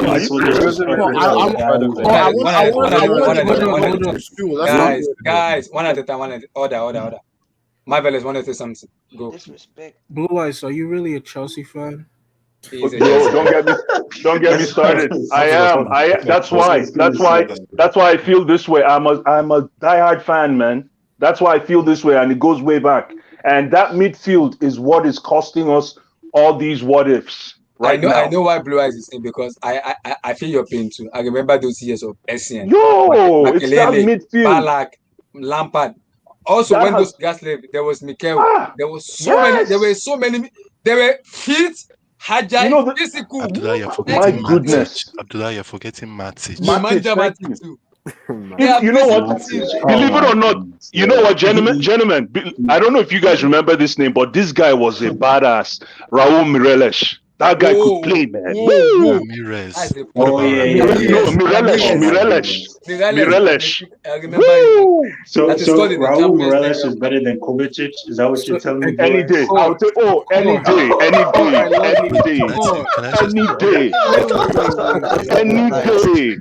any day. Raul Ramirez, that guy can arrive. Raul Mireles can arrive in the 18-yard box. He knows how to arrive in the 18-yard box and score. Raul Mireles, Of course. No. That's like Kovacic, man. I've never seen. That's one of the most absurd. Let me hear my fellas. That was funny as fuck. I know it is. My fellas, talk. It's very funny, man. I know. Okay, Abdullah, ask me like your question. Like, what was the main question? The main question we're talking about the people who are to leave this summer and people have to go, because I saw a news of Chelsea going for Jadon Sancho, and I put the question to the pan that if Sancho comes in, who leave? People say ZH, people say Cho, people say Pulisic. So I said, okay, I get that. So let's say hypothetically now, this summer comes in, if a Chelsea board and the Chelsea manager, who do we go with? Who do we want to sell out, and who do we want to bring in? I would get rid of Tammy Abraham. I don't think. Thank you very much. Agenda number 1 came over. Dream come true. Bye.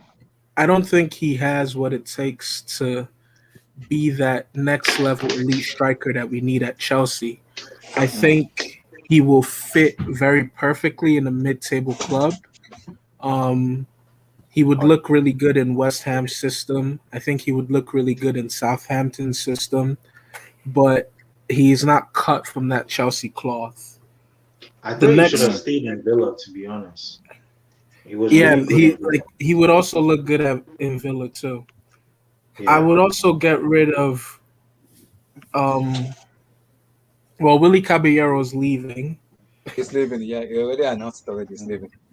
Katsuma's positional awareness bothers me, and I feel that the higher up you go in football, your positional awareness as a defender is paramount.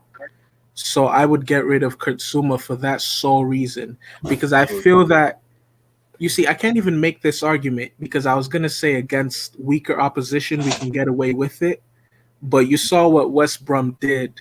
I'm not talking about that much. I have wanted so much. Well, actually, honestly, Marvelous, you can't, because against weaker opposition, they're going to be countering you, so you have to be even more positionally aware. No. With weaker opposition, you can get away with it because you can sort of depend on like intangible, like you could depend on things like your physicality. You could depend on like your pace, your recovery pace. It's against like higher quality opposition, like a City, who can just slice and dice through you, where you have to be positionally aware. But so there's an asterisk next to Zuma's name for me. Now, if we look at the loan army, let me just load that up because there's like a million of them. Chelsea FC loan army. I will get rid of Jamal Blackman. And not because I've ever seen him play, but because I know he's at Chelsea. He's been at Chelsea since 2012. Guys. Today I agree. Marvelous is a bad guy. Out of all players, the guy just went from Premier League. Why you going after a black man, bro? Black, not even white man. No. Here's the thing. Sure, that was I don't know what he wants for his career, but he's been like our 6th or 5th string goalkeeper since 2012 or 2011. And I think he's the longest serving player at Chelsea Football Club. How old is he now? He was born in 1993. 27. He's 27. Yeah, 27. Okay. So I'm on the Chelsea website and it says Jamal Blackman is a goalkeeper who joined our academy as an under 13-year-old. So he's been at Chelsea since he was like 11, 12. And he's 27 and he's never played a game. So I think he just needs to leave just for like his own sake. Not because of the club, but his own sake. I get that. So don't talk much about the army. Just talk about this current club now. People that need to be shipped, inducted, put into class A. Ben Chilwell. I never wanted the guy. I just don't see it. Where? Abdullah, I have to jump off, but I want to say thank you very much and good gentlemen. Have a good evening, eh? You too, bro. My fellas, was bought from homeboy Lampard with 2 years apprenticeship. You were telling me 50 million, it's gonna be just boom out of the door. Wow. Continue. Yeah, I just cannot co-sign his signing. He's the most like undynamic football player I've ever seen. He doesn't know what to do when he gets close to the byline. He doesn't know what to do when he's on the defensive end. That's why you don't sign players that are used to playing in low blocks, bro. I just think Lampard just saw something in him that wasn't there. And the fact that he was English also accelerated whatever he saw. Marvelous. Lampard was creating an English dynasty, which is called Cosa Inshallah. Continue. And yeah, that's the thing. Ben Chilwell isn't even a good crosser of the ball. You know? So I would get rid of Ben Chilwell, Zuma. But I have a question, Marvelous. Let him finish. Let him finish. Oh no. I think it's a really good question though. Like when you guys bought Chilwell, right? Wasn't he like the second or third best like fullback in the Premier League or something like that? He was not. I honestly think that was just English media, bro. Like let me tell you. Cord, let me tell you why he looks so good. One, he played in a low block with a counter-attacking team. There's a reason why Jesse Lingard has 6 goals and 3 assists in like 8 games. When you're playing a counter-attacking style, you're always going up against defenses that are not set to deal with you. You understand what I'm saying? So, and the other thing too is when you play at Leicester, you do not have to cross as much because Jamie Vardy isn't tall. He's not going to get on the end of these crosses. So he had to play the more with the midfielders at his disposal. And when you're playing with midfielders that again on the counter, as long as you're running towards the goal and you know how to make some kind of decision, you're gonna look like a good player. I mean, for God's sakes, Moses looked good as a freaking wingback, and he's a brick. Let me just address a few things like really quickly because I was actually listening and I'm taking a sabbatical until Wednesday. I was taking like a break, trying to like reflect and calm my mind and meditate. But I heard like you guys say like a few like blasphemous things. I don't understand why Kovacic gets so much slack.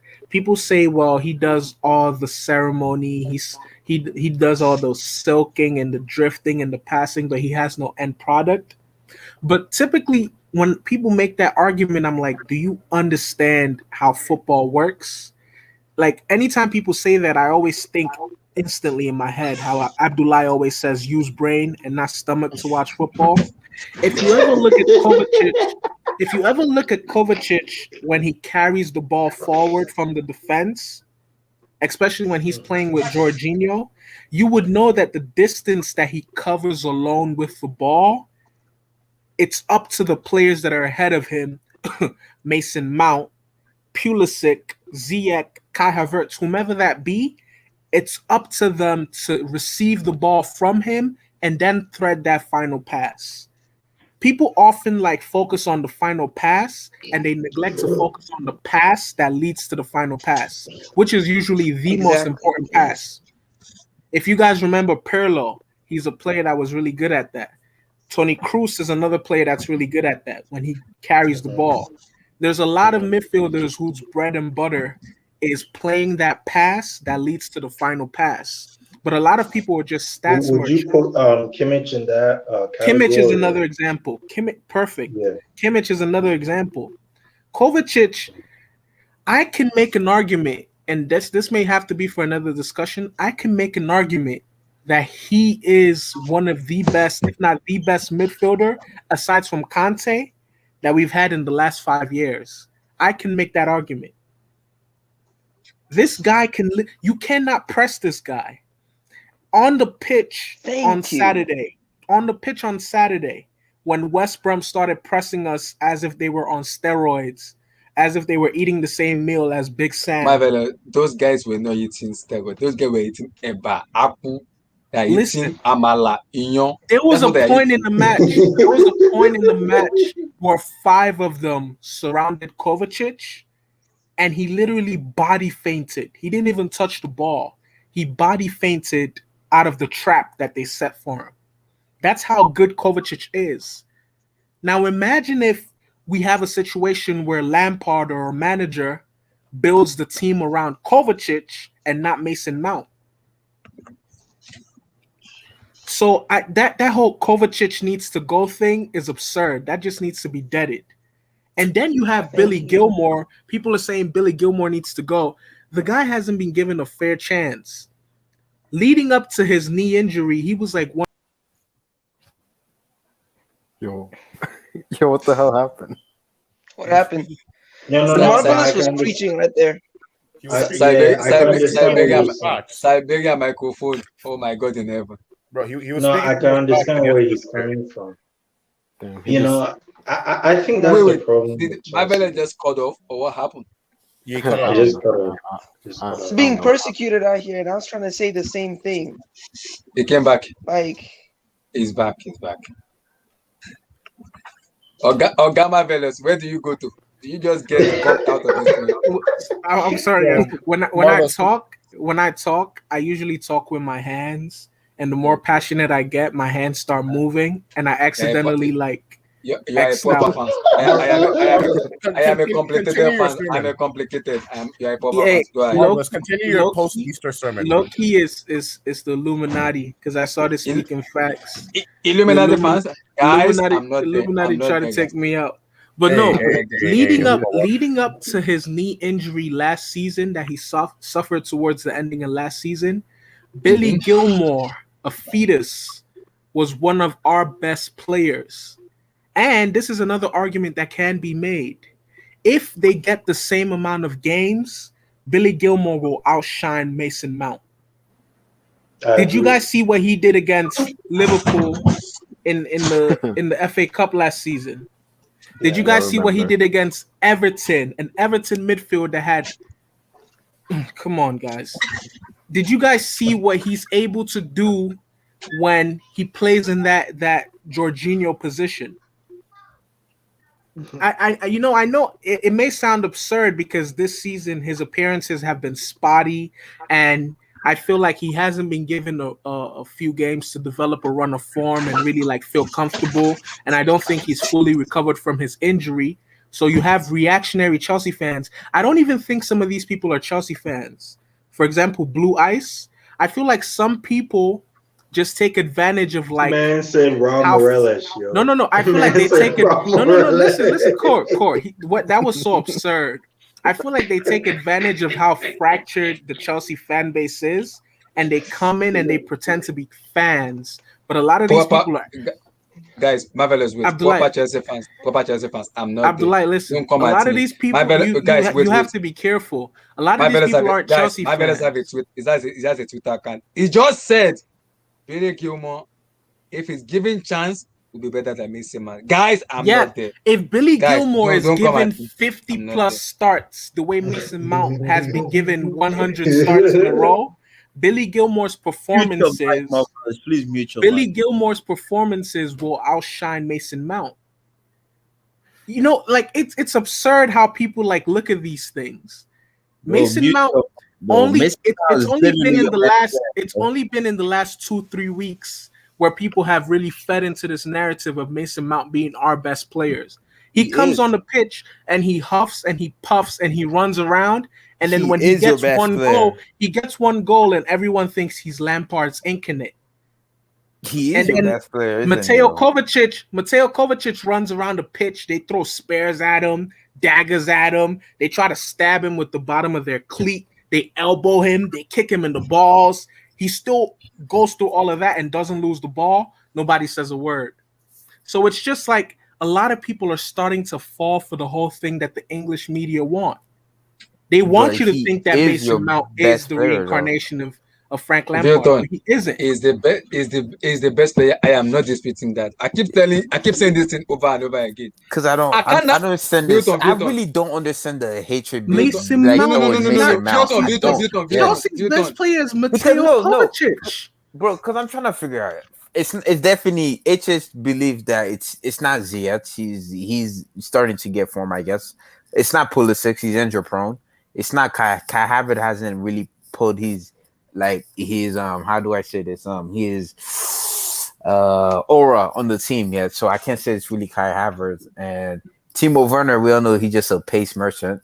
Giroud, I guess, comes off the bench and scored those wonder goals for Chelsea. Big goals too, by the way. And Tammy Abraham is just a tapping merchant. Kovacic is your best midfielder, but as a player, though, I have to say it's Mason Mount. When Chelsea plays horrible, for example, when we played Sheffield and we won 2-1, when we played Fulham and we won 1-0, when we played Southampton and we tied 1-1, when we had performances where we deserve to lose, Mason Mount plays really well. So that tells you something. If the team plays average and Mason Mount is like the focal point, he shines. But when everyone's on their A game, it's almost like he's a blip that never existed. And that's why Steven Gerrard's not better than Frank Lampard. And when you do have those 2-3 games, those odd games where Mason Mount plays well, or like the game against Liverpool where he scored the winner, all the English journalists, all the English Brexit people, they come out the woodworks. Why does he get so much hate, this guy on Twitter. I don't understand the amount hate. I really don't understand the amount hate. No, it's the thing. It's sentiment. And as a football club, you can't dwell on sentiment. Look at Atletico Madrid.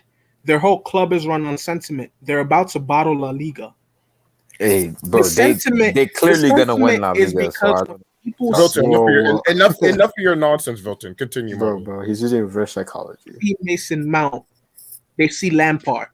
And then what made it even worse was that Lampard was so close to him. Lampard put so much faith in him that they became so enmeshed that people cannot separate the two. I guarantee you there are Chelsea fans who think Mason Mount is Frank Lampard's biological son. Like they just assume that. Why doesn't your board or the club just sell Mason Mount then? Because no. It's business. They know that he means so much to, like, you see, we have a split fan base, and they know that he means so much to one side of that fan base. So selling him kind of like dwindles the stock of the club to that side of the fan base. You know, like the idiots on Twitter who say they would much rather be in the championship fighting for promotion to the Premier League under Lampard than winning Champions Leagues with Tuchel. Those are the people that love Mason Mount. They want us to captain us and score winners on a rainy night on Stoke, so they can say they were right. Why are you discrediting Mason Mount? These are the players that we would have otherwise spent 40 mil on. So I am not. You see, that's the crazy part. When you point out why he's not the best, they say you're attacking him. Samuel, everything Marvelous said, I completely agree. Is it true? My problem with Mason Mount is I don't hate Mason Mount. I keep saying this and I don't hate him. My issue with Mount, I keep saying this thing every day over and over the Lampard and under Tuchel.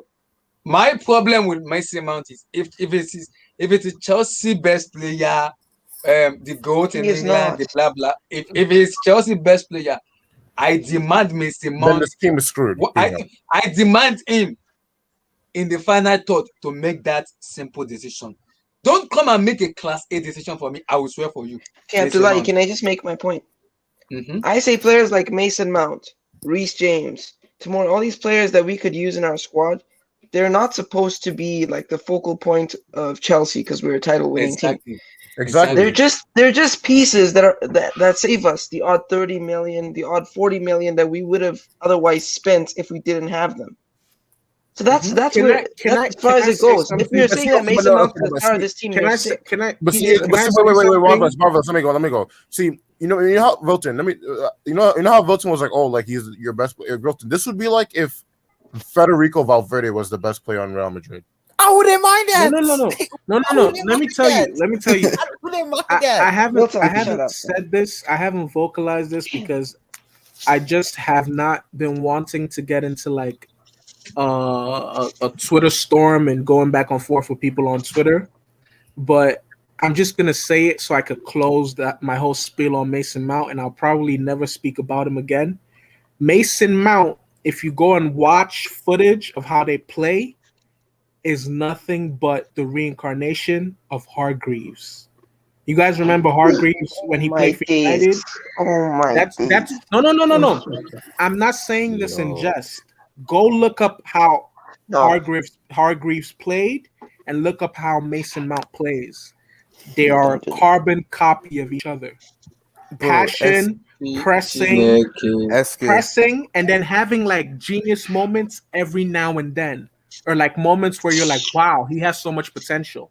Ultimately, you see how Owen Hargreaves' career started up on a high. He was extremely high rated by the media. Sir Alex Ferguson loved him. And then you see how his career just slowly faded away. Mason Mount ticks all those boxes. I'm not saying it in jest. That's why I never said it. I never said it even when I go on the Complicated Chelsea show. But that's what Mason Mount is. He's nothing like Frank Lampard. Say what you want about Lampard as a manager. As a footballer, Lampard was brilliant. Mason Mount is not brilliant. How old is Mason Mount?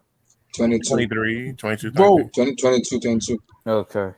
Because we judging. I know the argument that we're about to say.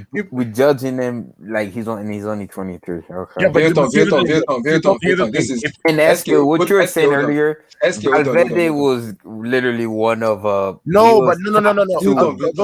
Team last season. It's not even just about being the. I mean, like, there's nothing wrong with Valverde being a good midfielder. I don't get the point because thinks that Mason Mount is Chelsea's best player. I don't know who thinks that. Like who thinks that? Kovacic is Chelsea's best player.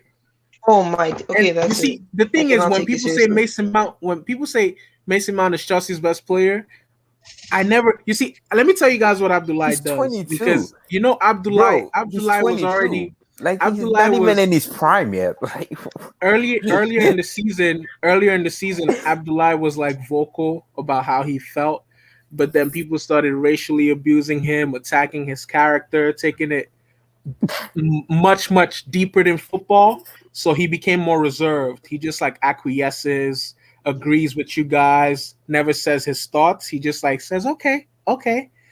Listen, Mason Mount is not Chelsea's best player. It's Kovacic. He is your best player, bro. There's Kovacic a reason why. is Chelsea's best player. Brothers, let me ask you this: is he gonna start versus Porto this Wednesday? I mean, probably. Okay. Probably. He came off the bench. He came off the bench on Saturday, so he'll probably start. He's your bro.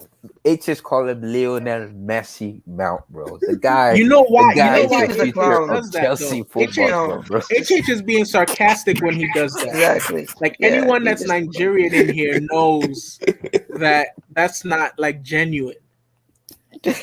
But my thing is, right, you guys want, but the thing about it, right, Kai Havertz is what, 21, 22, the same age as Mason Mount, right? 21. But let's say Kai Havertz was having a good season, but you guys wouldn't mind Kai Havertz being your best player, though. You guys wouldn't mind that. But it just Mason Mount. If Mason Mount your best player, no. Issues with that. I'm objective. Let me say that. My problem is, you see, I was not for Ziyech, I was not for Timo Werner. I was for Kai Havertz. Everybody knows me about that. I range a lot about Kai Havertz. German Zidane. I have seen that potential of that guy. There's a potential in that guy that needs to be unleashed to the world football. It has not been unleashed yet. That is why I'm keeping him. I'm my reserve on me. Bro, it Kai was Havertz. unleashed in Leverkusen, yo. It wasn't. It's not only no. Call. But to be fair though, Abdullahi, Zidane then hated you. By the way, did you guys? I hope you guys know this. Zidane was at this all-time great midfielder when he was 23, 24. Zidane actually hit his prime very late in his career. Like he actually hit his peak very late in his career. Zidane has elegance that Mason Mount will never ever have. Because Kai Havertz could have though. Yeah, but not. So with Chelsea, we don't have a solid best player at the moment. We just have a lot of young players with a lot of potential. So right now, the best players would be like the leaders, like Thiago Silva or like a Conte. Kovacic. But no, or even Giroud. you can't. No, you can't. Sure, but like Kovacic, you can't operate on two extremes. Those guys are not the best players. They're just really good role players, really solid role players. We don't have the best player yet. Kai Havertz has a chance of being that guy. If we buy Haaland, he will be that guy. But when you guys won the Champions League in 2012, did you guys have a best player in your squad? Yes, we have so many best players. I can see there. There was one. You could make there a was lot of one player argument. when we won that 2012. There was one player everybody did not mention. No, there was one player. Nobody mentioned that player. It was like Ramirez? Drogba, Lampard. Mikel. God bless you. John Obi Mikel. Mikel was the player of the season for Chelsea because what that guy in did for Chelsea. 2012?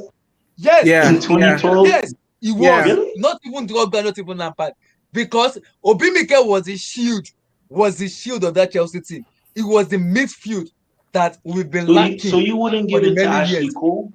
You wouldn't give it to Ashley Cole? I won't give it to Ashley Cole because I know Obi Mikel. That guy is a baller. He's not even a DM. Listen, just Mourinho made Mikel. What happened to Mikel is one of the biggest. Like that's literally blood on Mourinho's hands. Mourinho knows what he did.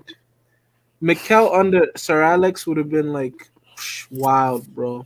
You know how people like regard Okocha as like Nigeria's best ever Premier League player? It would have and it should have been Mikel. But anyway, before we digress, the whole thing about Mason Mount is not bad. If someone said if Kai Havertz was the best player, I wouldn't be. I would champion that. My honest opinion on that, I've never really spoken on that. At the age of development that Kai Havertz is at now, he should not be our best player. If we were to go according to who should be in their prime, who should be playing as they should, Hakeem Ziyech should be like balling out of control, but he's not. He's 27, about to turn 28. A lot of people often dismiss that like he's a young player. It's his first season. He's currently regardless. It's his first season, but irregardless of that, if it's your first season and you're a player of a certain class, you should be able to outperform Barnsley's midfield. He did not outperform Barnsley's midfield. And he's been injured too, so hasn't he? So my bad. What are you talking about? Guys, I just saw a report now. I think we spoke about it before my brothers coming. Tammy Abraham is leaving in the summer. I would too, because yes, you guys it's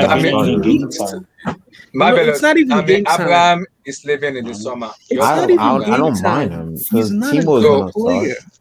So guys, what's your take on Tammy Abraham? Wait. Okay, by the way, can I go? Go. Okay, so Tammy Abraham has potential, but I don't think it's in Chelsea or maybe even the Premier League. I think if he can go to a Serie A team or a Ligue 1 team and like get a lot of game time, get some confidence, maybe he could become like a decent striker. But for both parties, it is in both parties' interest just to let Abraham go. So yeah, good move for Chelsea and Abraham. Marvelous. Your take on Tammy Abraham leaving? For me, it's been a long time coming. You know, Tammy Abraham is another player that's very deceiving in performance.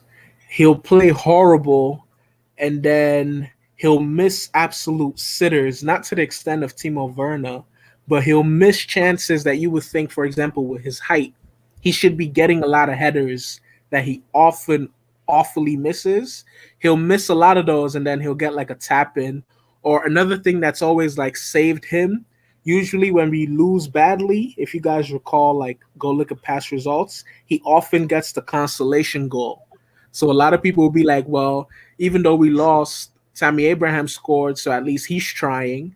But you see, the devil plays a lot of mind games. That's the deceit right there with him. Wow. He's a player that just deceives you more than he performs. SK, your thought on Tammy Abraham is leaving in the summer. Is he a bad move or a good move? It's a good move. Listen, he's never going. If he wants, the only chance he had of staying at Chelsea was becoming as good as like prime Aubameyang or something.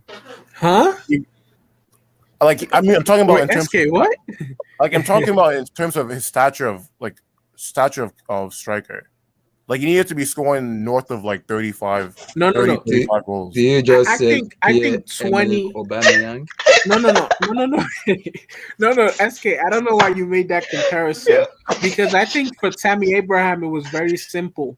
25 goals in all competitions. Let's say in a season Tammy plays 45 games. I think a return of like 20 to 25 goals would have kept him at Chelsea.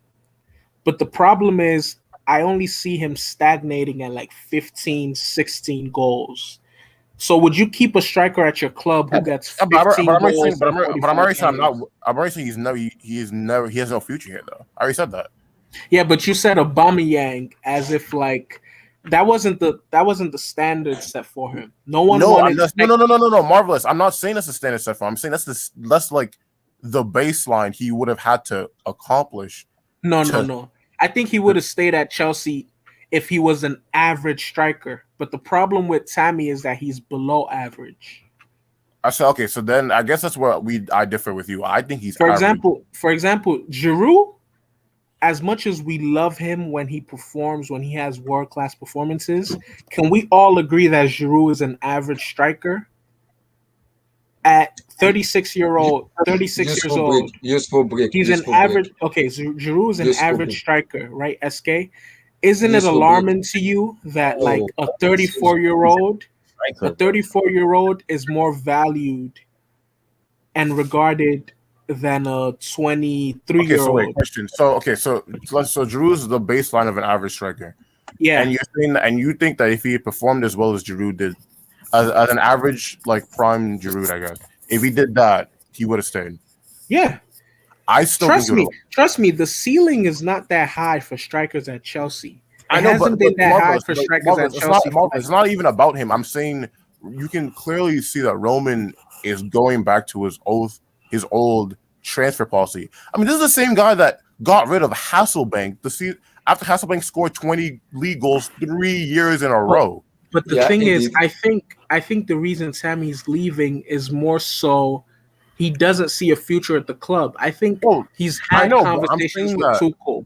He had conversations with Lampard, and they tell him what I pretty much think we're saying now, that he needs to step up.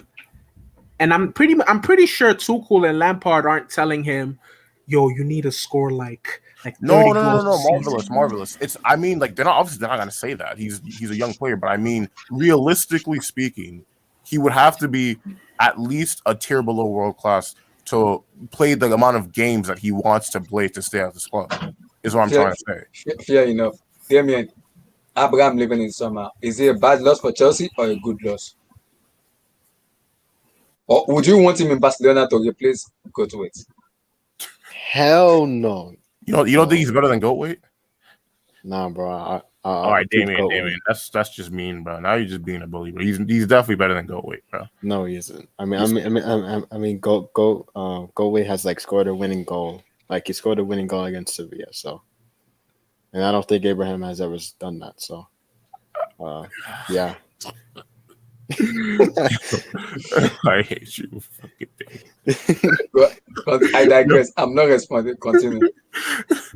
2 goals in 25 matches. Goldwaite. He's not better than him. All right, we'll continue. Yeah, he's about to win. He's about to win a league and a cup. So, Real Madrid are winning that. But continue. Yeah. So, Abraham, is it gonna be a loss for Chelsea or a good one for Chelsea? I mean, I don't really know because it's like he's like useful, I guess, but like if you're like in like the FA Cup, Carabao Cup, he can be useful. So it's not use. It's not useful in the Premier League and the Champions League. No, he not it, not it.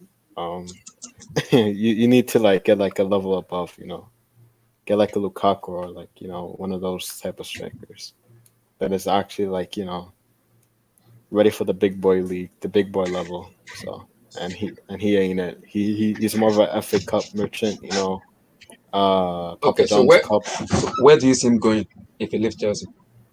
I see him go to like a Brighton. I think Fulham could do him good. Brighton, No, what? See, All right, Damien. if he I goes think- to Fulham, What? it would be like a family reunion because his younger brother is at Fulham. Yeah, see, look. But the thing is, That's so am I unrealistic. no. Let me ask this question though. You never know. Brighton. Am I the only one that gets like upset when Tammy Abraham misses like a chance that he should be scoring, and then you guys ever see like his reaction, how he kind of like pouts, like how theatric his reaction is? Yeah, Abraham isn't a Premier League striker. It might in not my necessarily eye. be a bad thing, Yeah. Marvelous. What do you mean? Like how he pouts about Um, the chances? I mean, he's right. It might not necessarily it might just be a competitive streak. Like at least it's not like Timo Werner, No. But- Trust me. No, You see, Timo. you might take it the Timo- wrong way, but I don't Timo think it's that. Timo knows he's dog shit garbage right now because when he misses those chances, he just looks down and just like uses his pace to run out of the view of the camera. Like he outruns the scope of the camera, so people don't even see him. The thing is, when Tammy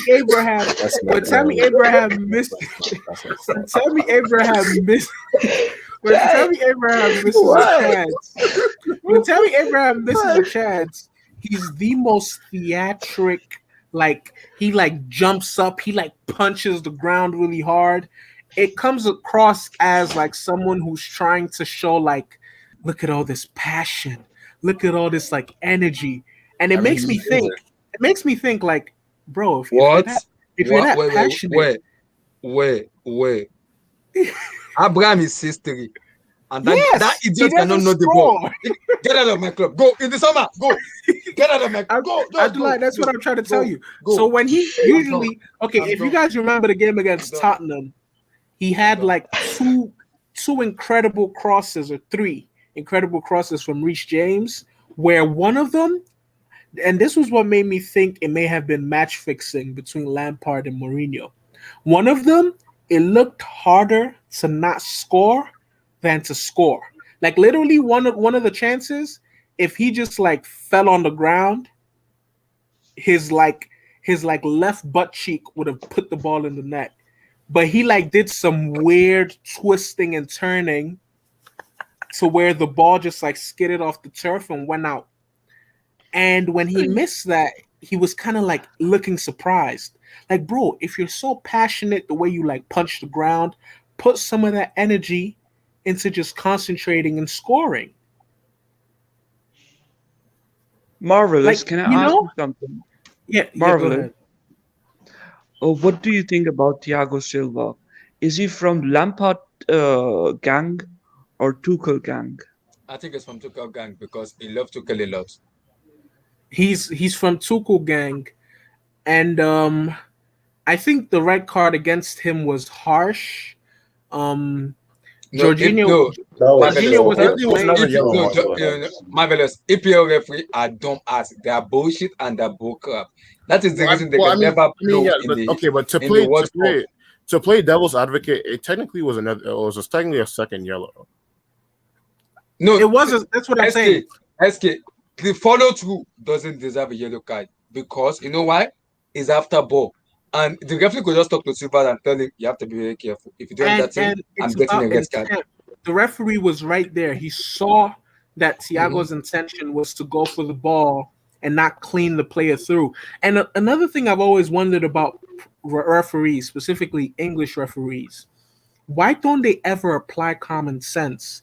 If you go back and watch the replay of that challenge that sent Thiago Silva off, you can clearly see that the West Brom player stands there waiting for the contact. So in that instance, the referee should just dismiss it, tell the other player to get up and get on with it. But nonetheless, it was a red card. So to answer your question, even though Lampard bought him, I don't really know how much of an idea Lampard had about that signing. I think with Lampard, it was just like vibes. They would just call him into the meeting room and say, listen, we have Thiago Silva for you. And Lampard would just go on YouTube like, Thiago Silva, best defensive highlights compilation. And then Lampard will call them up like, yeah, I need him. So I don't know how much Lampard really thought out into getting Thiago, but I think Tuchel will bring the best out of him because Tuchel is most familiar with him. But no.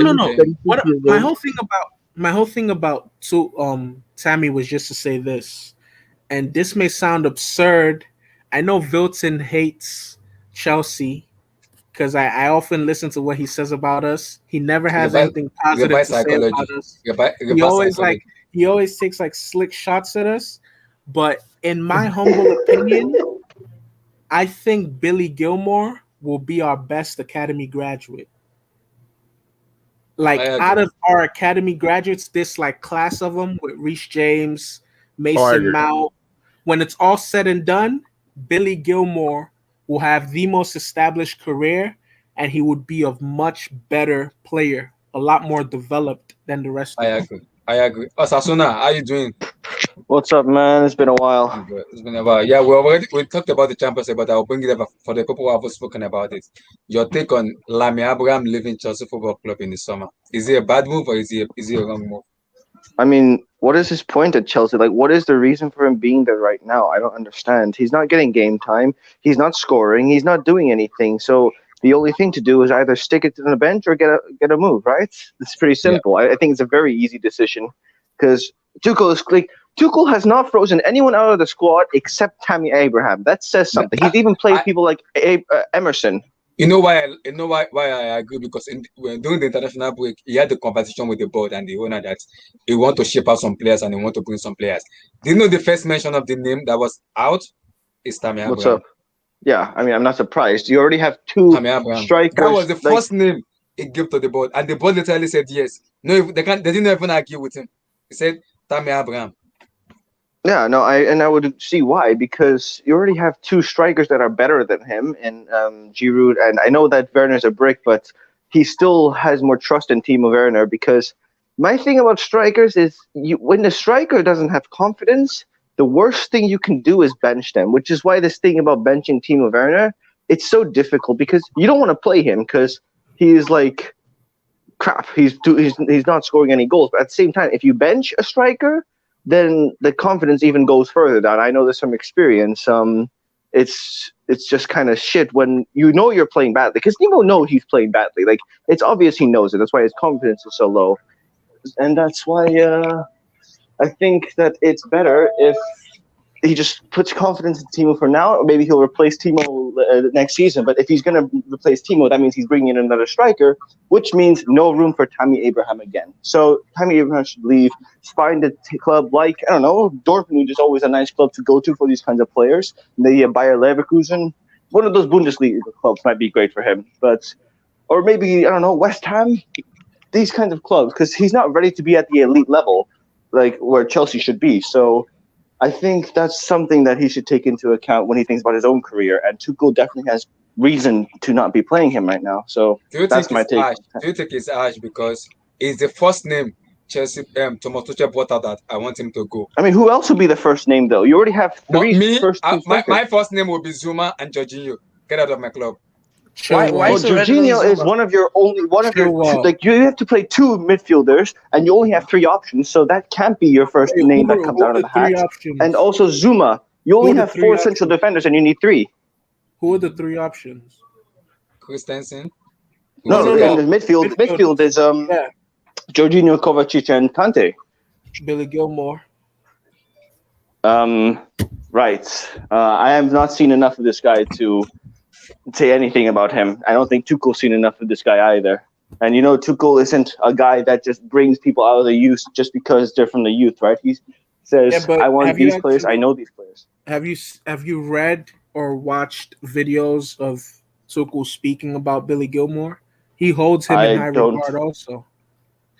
But my whole thing is that a thing of just him appealing for the press, or is that actually something he needs? I haven't seen a single game where Billy Gilmore plays except FA Cup. Marvelous, can I ask you something? Yeah, go ahead.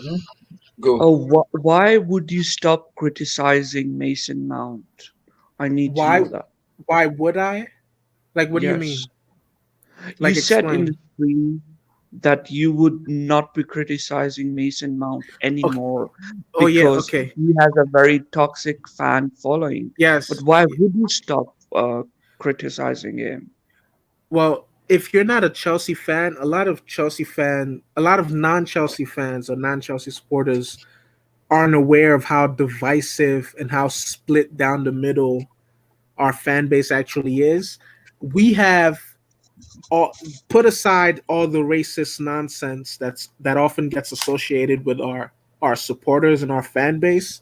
We have probably top 3 or top 5 most toxic fan bases because there's a mix of glory hunters. So there are people who only support Chelsea because we have this track record of no matter how awful we are, we find a way to win at least one trophy. There's a mix of like people who aren't really like fans of football. They just like the business side and they like the fact that we have an owner who can spend absurd amounts of money and sign like whoever the trendy player is. There are people who are actually passionate and objective about the club. And then there are people who just like support certain figures. So like Lampard would be the perfect example. But those same people also exist for John Terry. They also exist for Drogba. They also exist for any Chelsea legend, Zola.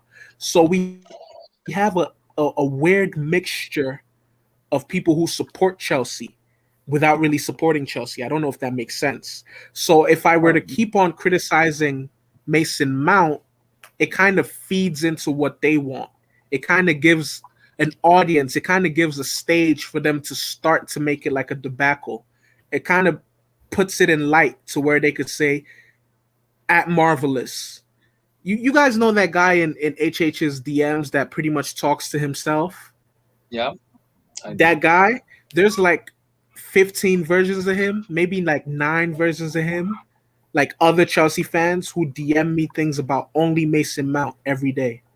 So I don't have the energy to feed into that because ultimately for me, the badge is more important than any player. I just like every now and then I'll just give like an objective take. Listen, but if you give up, don't you think that we would not be winning trophies if fans like you stop criticizing players that are not good enough? Then don't you think that we would not be able to win trophies?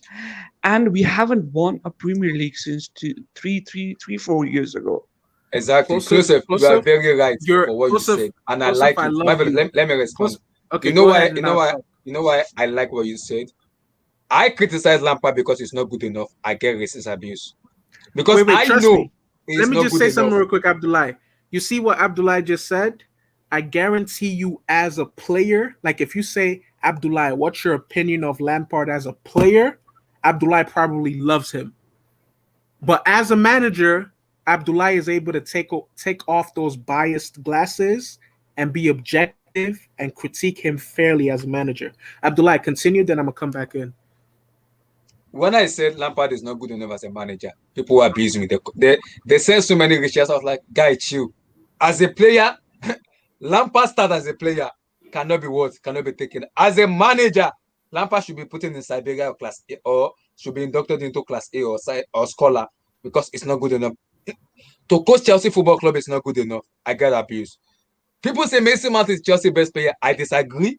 But when people come at me and say I hate on Mason Mount, I say them, if Mason Mount is winning, if it is Chelsea's best player, we will never win a trophy.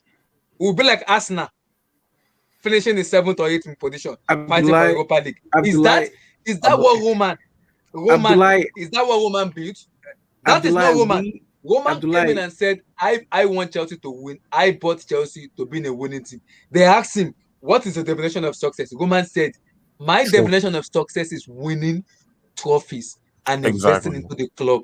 Like, that is the definition of Roman. People doesn't have the brain and understand who runs Chelsea. It's not Marina, it's Roman. He runs that club. You're completely right. Marvelous. Let me just say something quick. Can I add a point? Can I add a point, please? Okay, go. When Lampard was playing for Chelsea, we had an luxury to afford him, to have him in midfield, because we had unlimited funds and we were newly billionaires, right? We could win with Lampard in our midfield because John Terry was world class, and we could give in to patriotism of white British Lampard, right? At this moment, we are not winning trophies, so we cannot afford Tammy Abraham and Mason Mount. We cannot afford them at this moment. We don't have that luxury at this moment. We haven't won a trophy. By affording them, You're exactly right. them, you have to specify close-up because wait, Marvelous. There are some twisted minds on I can Twitter. explain this. There are So some can I twisted minds on Twitter. Can I specify a bit? By affording them, you mean we can't afford giving them the time to become the player that they could potentially. No. That's not my point. go Listen, ahead. when you are in London, Chelsea, right, and you see a young lad from your own town, you want to support him. At this moment, we can't do that. That's why I want foreigners player at this moment in our club. We win trophies, we win Champions League, then we can have Mason Mount. I don't mind Thank you it. very much for what you just said. If I talk, I will get abused on social media. I am not talking on Mason Mount. Listen, when a country needs immigration, it needs immigration, right? At this moment at Chelsea, we need foreigners, world-class player, because if we have foreigners player, we can criticize them, right? We can criticize them at their best. That would let us win trophies. But if we have Declan Rice, if we have Mason Mount, we would praise them on their average, which would not let us win trophies. Close-up, don't want to say something. I love you for being able to say what you've just said as objectively and as well put together as you just said it. Because if it comes from Abdullah's mouth, if it comes from my mouth, if it comes from Eddie's mouth, if it comes from Daniel's mouth, HH's mouth, Twitter will not let us sleep. But because it comes from your mouth and you're an outside Twitter boy, will not let us sleep, yo. no one's gonna attack you. It's true. Now, honestly, I think the thing to Plus's point is that, especially when you look at the makeup of the area Chelsea's around, isn't there it's like a lot of rich or upper class white people, or posh, as the British people like to call them, whatever. And it's really funny because I'm from Boston. I'm a Boston Celtics fan, so there's a lot of similarities between the people in Boston and the people of that area, in the sense that they hold their idols to an absurdly high degree that it's almost like any kind of criticism of them is like an attack on the person's character of the fan's character. So, but that's organic. I'm not against that. I would love Mason Mount to succeed, right? Yeah. But I think at this moment it's not possible. Exactly. Because that's my point. It's not possible right now, and they're not objective enough to accept that. But they have to, because we have. Vuitton wants to say something. Vuitton, go for it. Oh no, I was just playing with the mute button. But yeah, I just wanted to say one, SSB28 Atletico won the league already. They're not gonna bother with. And two, I'm not Milton, you're spouting out of your ass. Marvelous. I'm not a this guy Chelsea. using reverse psychology. I'm not a Chelsea hater, bro. Like I just speak it as objective. The only reason why I would hate on Chelsea is because of H's. I just like trolling H's. But He's the a only madman. team, We know. but the only team I really, really hate with all my, I would love to kill that Mancity? team if I can. No, Atletico? no. You guys should know what team it is. I'm not even gonna mention. You guys should know Barcelona. what. Barcelona is the team I despise. I will spit on that badge if I see that badge. I hate My- that. Damien. But to be fair, though, But to be fair though, right? I hate on Barca, but I respect them because Barca Barca actually push us, like they make us competitive. Like no one push should us. have any respect for Atletico. That club is a fraud. Yeah, No. trash. Osasuna. They've been to more Champions League final. No, you don't understand. You don't understand. This is the only club in history to go through on two legs without scoring a single goal. That was in 2016 against of all teams in win PSV. La Liga, bro. They literally about to win La Liga. La Liga is theirs this season. They about to win it. Respect Atletico. Respect Atletico. Milton, when did you become such a reverse psychology merchant? Bro, I'm not using reverse there's HH version number 2. But let me just say my point on neighbor. Speaking of spitting on badges, you see my badge? That's the only badge we should all come together and spit on. You see the UEFA badge? No. I'm a You mean Man City badge? What? Huh? I'm a Champions League merchant, so I can't spit on UEFA. I respect UEFA. Respect UEFA. Not me. Respect you. Unless you're a Man City fan, you should spit on it because you never won anything. But if you won the Champions, you can't spit on UEFA. But back to Temi. Temi, I think should just go to a mid-table club. Let's be real. Like the which guy club? stealing. Aston Villa, West Ham. I would go to West Ham. I would go to West Ham. You guys are forgetting about West Ham is taking in all the rejects like Jesse Lingard. I would go to West Ham or even Arsenal if Arsenal is available because Arsenal love buying Chelsea ex-players. So Arsenal could be a good fit for Temi. But yeah, Aubameyang is breaking it. He's just an average Joe, bro. Like even in England, the guy's not even getting into the England squad. So that tell you. Victor, you know what pisses me off about this Abraham? But Nigeria he reminds me of Nigeria Darren called him. No, Nigeria he reminds called me him of Darren Bent. You guys remember Darren Bent? But Darren Bent was actually good though. But Tammy Abraham Bent was a quality striker. I know what Boris. I don't know what you're about to say, but Bent was actually good. So. All right, what are you saying up to?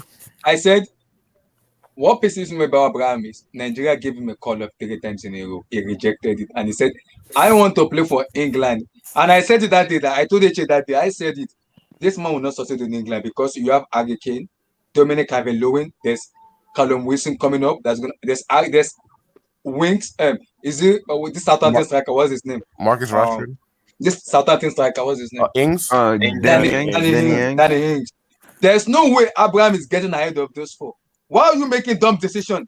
My thing is right. In England, is this still gonna be on the bench at least though for England? It's not gonna be on the bench. Okay, so I was gonna say, you have a higher chance of winning a World Cup medal on the bench with England than Nigeria. No offense, I'm not making fun of Nigeria. Winning Nations Cup as a starting 11, but as a starting 11 though. Yeah, than winning the trophy in England. Yes, I'm sure. Because I can understand as a club you do that because it's club, but when Abraham because everybody wants to start for their country.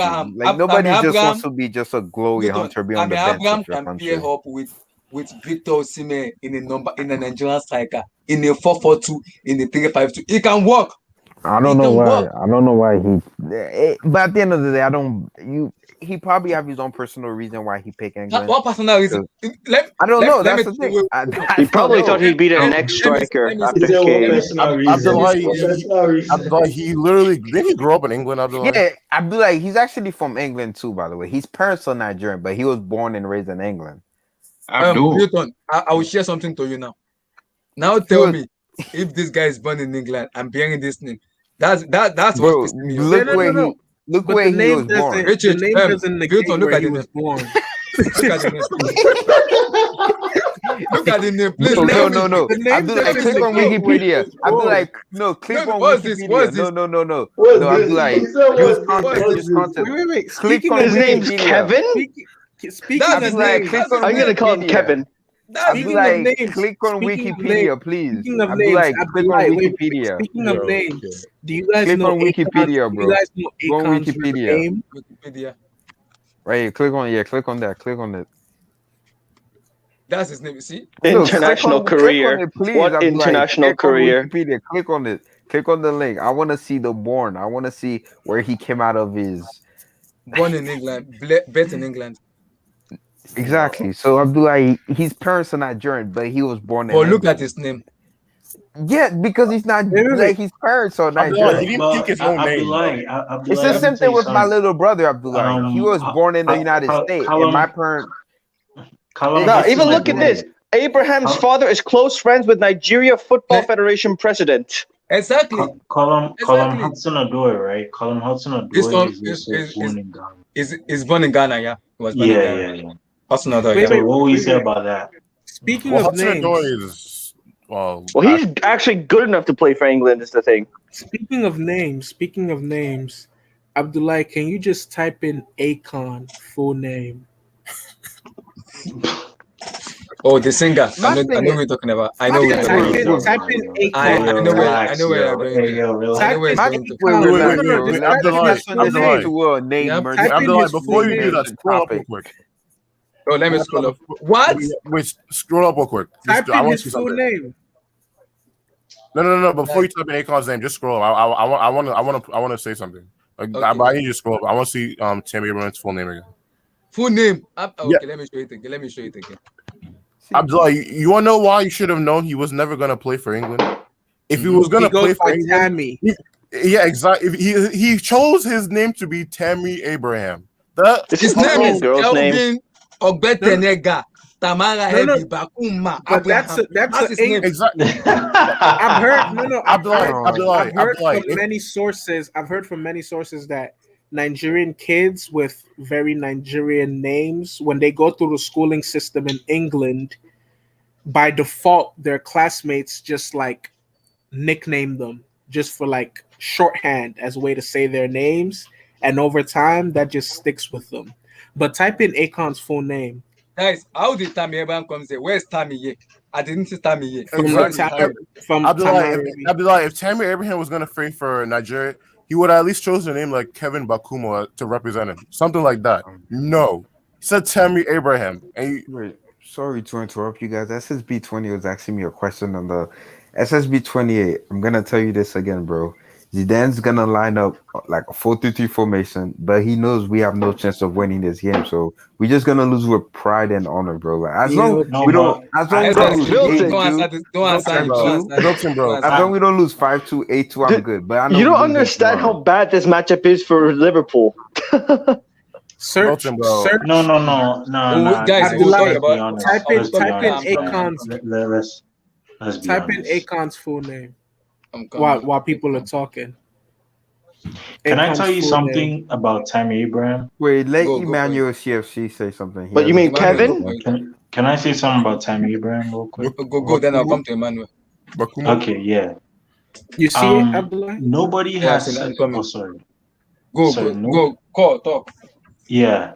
Nobody has said, and this is just so funny, but nobody has said Everton. Like, oh my goodness. They have dumb. Everton's a better club than him should be at. I've said mid-table club. And Everton is a damn good striker. Everton have Carl Hudson-Odoi. What? Who do they have? Calvert-Lewin. And they have Moise Kean on loan. So, Moise Kean's in PSG, mate. On loan. He's still an Everton player. Oh, really? Is he actually an Everton player? Oh, I didn't know that. If Tammy wants to play in the EPL, the only team that's like close to like top 4 level, can compete with like the top 4 teams and so forth, is I would say probably Everton. You know what I'm trying to say? I'm not saying they're in the top 4 level. Or Leicester are literally third, bro. Leicester, no. Leicester and Everton are too big for Tammy Abraham. He needs to go to a club like West Ham and Aston Villa or Crystal Palace. Like really? Palace has Benteke. Benteke is a goat. Last time I checked, West Ham's in 4th place and Chelsea's not in 4th place. So but is West Ham in 4th now? Yes, respect West Ham. Respect West Ham. That's hilarious. We can hear the hate right now, Wilson. Bro, how is that hate? It's facts. It's facts. Go look at the table. West Ham's in 4th place. Guys, respect Jesse Lingard. Respect Jesse. And Everton drew against Crystal Palace, didn't they? Oh, what a loser. 1-1, yeah. Abdullah, please take this Akon thing out of here. Akon does not play football, Yeah, bro. please, He does yo. not Like, play come We football. don't give a on. damn This about is a Akon. football channel, not a name merchant Not channel. a Not a Lady singing. Gaga My bad, channel. sorry to put it out. Damala. What the hell was Lady Gaga's full name there? What the hell did that say? But Emmanuel CFC, you Bro, have she anything to say? was Osasuna. She was born that way, bro. It's okay. I see.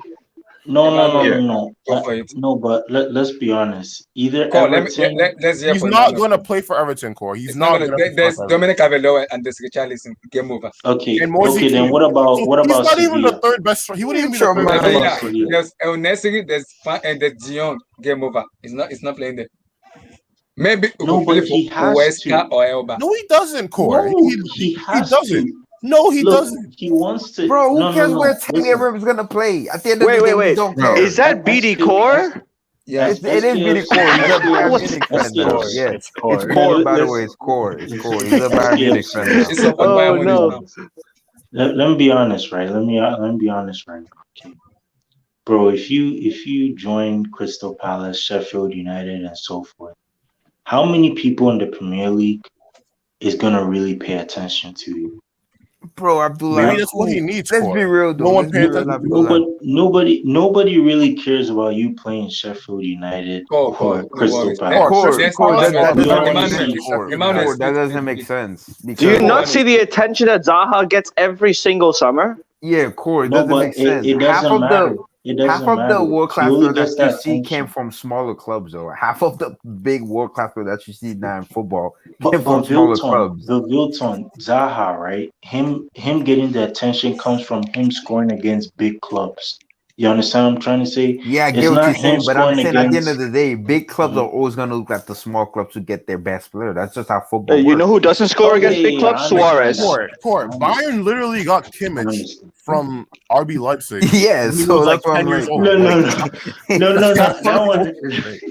So Okay. it doesn't really matter if Tammy Abraham's gonna show he's that dude. Show up in a small team. Barcelona got Samuel Eto'o from freaking Real Vallecano. Like they brought Goatway. Wait, bro. you guys, where did you guys get Goatway for again? Bro, Eto'o used to play. Eto'o used to play for Real Madrid. You know that, Yeah, but- right? SK. Yeah, but they brought Griezmann him used to from play for Sociedad. Yeah, Griezmann used to play for Sociedad. Suarez used to play for Ajax. So yeah, Yes. all great. No, Ajax was a big club for Champions League. They have more Well, Champions back League then than they Chelsea weren't a big Football club. But do they pay Hey, attention? Ajax to is a them? small club. They have more They Champions didn't- League than Chelsea Football Club. They didn't pay If he does attention well, to he will Suarez. get a bigger club. Guys, They let me didn't- hear from Emmanuel. Yo. Say something. Yeah, so as a Nigerian and Chelsea fan, in terms of Abraham, he's a useless brick. Like, that's literally what he is. Like, I believe that I can be playing for Chelsea right now. Like, No. until Relax. Wilson is. No. I believe that I really could be playing for Chelsea right now, bro. Like, why didn't I follow my dreams, bro? Like, literally, right? I think It's not easy, man. No, honestly, all I need to do, right, is just make sure I play for England, not Nigeria. I play for England, and I have a chance. Honestly, Tammy Abraham is the football equivalent of Kwame Brown. I'm being very my goodness.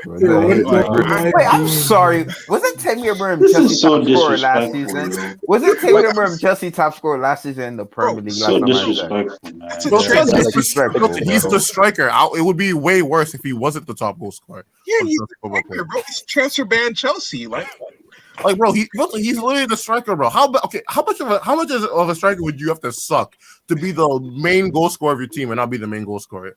Like, seriously, that doesn't mean anything. Was that Lampard at one point your top goal scorer in one season? Because he was a goal scoring midfielder. Tammy Abraham is just like a Wilfred Bonny, but like taller. Well, no, because The hate on Tammy Abraham can is play off sad, his bro. feet, and Tammy Abraham can't. And they say Real Madrid, we don't respect our legends, man. Chelsea, But you have know no something? shame, bro. You No know shame. something? Why do Tammy people Abrams. always ask Tammy, that type of question? Would your Emmanuel, opinion change? Emmanuel, today, I'll find a way to make you a mod. You just made my day. Continue. Like, Abdul, I'm just surprised made my you. day. Abdul, I'm surprised you actually like want this guy to play for Nigeria. Like, I'm happy he's not playing for Nigeria. Like, The players that I wish that could be playing for Nigeria is people like Saka, Tomori, David Alba? who else? Alaba. Like so many people. Like Yeah, Abraham is the you last need person I'm thinking Alaba. about. Bro, No, You need bro, Alaba, yo. we Nigerians are so reactionary. Everybody's saying Saka just because he's been balling for like 3 months or like 4 Yeah, he months was good. tops. He was good last He was season, still bro. good. He was still good. No, He's young, bro. you see, Yeah. SK, what you just said is like the you know when someone plays good recently, then your real opinions on them start to change. So like a player Marvelous. could be He hot was for a literally month. But at doing the end Player of what the could from be day, hot. last season, bro. Marvelous. Isn't I he only like vividly 20 years remember old? him playing good games in the Europa He's League. 20 in years 2019. old. He's the Bro, best he's Arsenal 20. player. When you, as a youngster, you're gonna like there's inconsistent that comes with it when you're this young. But you can see the potential though in him. It's not like he's trash. Who watched that Arsenal game? That Arsenal game, they were useless without him. Against Liverpool. Yep. Yeah. Because the kids are literally helping Arsenal like finishing 10th or The only trying to go thing for the with Europa Saka League. though is, you know, the goal he scored against us. I'm willing to say this, like argue with anyone. I think he meant to do that. I don't think that was a cross. Yeah, I told that. I said he meant to do that. He meant to do that. Bro, he meant to do it. Emmanuel FC just a salty. If you look at it, if you go look at it, Emmanuel Mendy was FC off the such a line. loser Mendy that was off the I line. don't know if he's There's from no way. when Arsenal beat you guys. Wait. He didn't even pick Who up was he his phone when I crossing? called him. Wait. Who was he crossing to? Like, who was Saka crossing to? No one. Mendy Nobody. was off his line and he chipped them. But people don't want to give him credit for it. They want to say it's a cross. Like, come on. My man. thing is, quick question, Marvel. Is Saka better than the midfielder that playing for Nigeria right now? Saka is not No, a I think Nigeria. He's a winger. Yeah, he's more of a winger. Nigeria really need Alaba. You know why I'm saying this? Because Nigeria's defense is atrocious. Like, it's just really atrocious. And people keep on saying, oh, Nigeria's defense is okay and everything. Bro, that defense will not win you a walk. That defense is terrible. Well, that defense conceded 4 goals against Sierra Leone. Like, Diamonds from Sierra. Diamonds from Sierra Leone, bro. Can we all disagree that Timmy Abraham? Guys, actually, I don't want to talk about Nigeria. I feel like Tammy Abraham would make a good center back. What do you guys think? Abdullahi knows the hate is real. The hate is real. The hate is disgusting. Guys, let's move on. For the people who didn't come when we did the UCL duo, I want to revisit it back again. So they can have their say on it. Let me come to Osasuna now. The biggest match in the Wednesday. I've spoken my mind. And I've already given my prediction out. Can you give your prediction? Let me repeat what I said. I said PSG is gonna win. People said Bayern Munich. I said PSG. What's the score? And I said the vocal point that will come out is Neymar Jr. My prediction is 3-2 to Paris Saint-Germain. Interesting. That is what I predicted. This game is 2 teams that lost one lost their best player and one lost their best midfielder. They're both going to be playing a little bit conservative. They're both going to be a little bit searching in this match because, as you all know, the first leg is the one that sets the tone for the second leg. This first leg is going to be very edgy. I think it's going to be a very close game, not very high scoring at all. I could really easily see a 0-0 in this first match.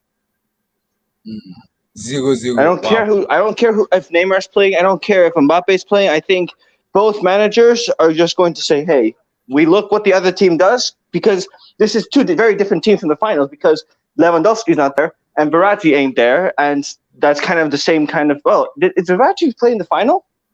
Yeah, he came in. Okay, yeah. So 2 completely different dynamics and also 2 very different seasons. Bayern finally, after beating Leipzig, are starting to run away with the league, while PSG really just have to keep pushing it there. So I think it's going to actually be very cagey. I think actually it's going to be 0-0 in the end. Wow. I don't want to watch a match for his. I'll be sleeping. I don't want that. I'll be feeling sleepy. Yeah. And do you guys talk about any of the other matches? Yeah, we'll talk about Liverpool. But I want people who haven't spoken to speak. Okay. Hilton, your reaction to PSG Bayern Munich. PSG are losing this game. I want them to win for the likes of Marquinhos and Rafinha and Neymar, my Brazilian brothers. I want them to win the Champions League, but Neymar is this guy. He's just so frustrated to I'm trying to change. I'm trying to like him because they tell me this guy is supposed to help us win the World Cup. Wait.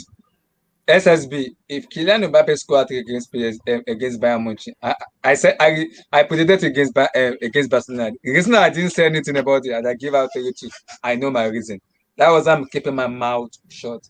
If Mbappe score another hat trick, and let's say he score another hat trick, and none of the assists will not let us sleep. We will not sleep on social media. None of the assists come come from Neymar. Like, bro, the agenda is gonna be insane. But yes, for this game, I think Verratti missing out is a bigger miss than for Bayern missing out on Lewandowski, because at the end of the day, yes, Lewandowski is a very big miss. I just think Verratti is needed more than Lewandowski missing out, because at the end of the day, Bayern still have goal scorer. You still have Gnabry, you still got Coleman, you still got Sane, you still got Kimmich that can score. You have Muller, Goretzka, you still got plenty goal scorer on that pitch to score goals. And yes, Lewandowski, of course, because when he's there, you have to respect Lewandowski, because I'm pretty sure PSG are gonna man mark him, because when just Lewandowski being there, he's a goal threat in general. And as for this game, I think Bayern's gonna win this game 3-1, because you need Verratti in that midfield. I just think that Verratti is so key, because Bayern are a very pressing team. We know how they'll press you, and Verratti is very good at holding the ball. Because when you playing against a team that presses you so much, you need that midfielder that can hold the balls and counter the press. And Verratti not being there, I just don't see who's gonna do it, because unless Neymar's gonna drop into midfield, which I think he is. But my thing with Neymar and Mbappe, they're not in freaking form right now, because this game is giving me the final vibe. It's the same thing that happened last season in the final. We know both of them were in form. Mbappe and Neymar weren't really in form. I'm not trying to make an excuse that's the reason why they lost, because Neymar was very trash in the Atalanta game till the final minute. And Mbappe, we saw what he did in the final. He was not on form at all. And they're going into this game losing to Lille with Neymar getting a red card, and you don't have Verratti, and you're not informed. So if PSG somehow wins this, I'm gonna be pretty shocked, guys, to be honest with you, because I just think that the best result they can get out of this game is to draw, or make the beat down. Don't make it a beat down. Lose 2-1 at least and score an away goal. But I think Bayern's gonna edge this game out, because at the end of the day, I don't trust Pochettino tactics. I think Pochettino, to me, Pochettino is overrated as a manager, because I don't understand how you fired Tuchel when he got to the Champions League final, and you build up that, and you fired them. No, they were crap. That is what I've been. And you fired them, because I can understand you firing him in the summer, but you fire him around Christmas, bro. When the guy, and the sick thing about it, he finished first in the Champions League group stage when everybody was saying, "Oh, PSG are going to Europa League." He still somehow willed PSG to finish first in the group. They should never have been in that position in the first place, man. Think about it. They should have easily beaten Man United in that first game. No, you Leipzig. can't use that, bro. Because look at Real Madrid. We always have a slow start in the group stage. We qualify on the second to last day. Group stage, I don't care what you do in the group stage, as long as you qualify. I can't say, they should have never been in that position, of course. But at the end of the day, they still qualify in first place. They still made it through, which is what we care about. Yeah, the Real Madrid thing is actually a really good point. But as Pochettino, I don't trust him. Yes, he got freaking Spurs to a Champions League final. And then did he win it? Because it's people are sentimental. Honestly, then he didn't even get them to the final. Lucas Moura. No, I was about to bring that point. Son and Moura How did, the hell a guy score a hat trick and you bench him in the final? That's very sick. To be honest with you, you guys might think I'm crazy. I don't think you start Neymar tomorrow, bro, just because I don't think he's in form. I really don't think you start him, but you have to, because who you gonna if you don't start him, who you gonna play? Who you gonna play if you don't start him? Don't spoil my dream. That's why I'm predicting 3-2. I'm not But going I want overboard. PSG to win, but I just think Bayern's gonna win this. I'm gonna go 3-1. 3-1 Bayern. Emmanuel, PSG Bayern. Who are you going for? To be honest, guys, I don't know who. What's it? I'm a Premier League merchant, so I haven't really been following the German league or Uber Eats league. Those leagues are farmers leagues, so I have no idea what type of form they're on. Respect League on. Champions League final. One The guy team just said, from I am a League 1. Premier, I am One a team from Premier League 1 League. has won a Champions League in 60 plus years, and they cheated. But continue.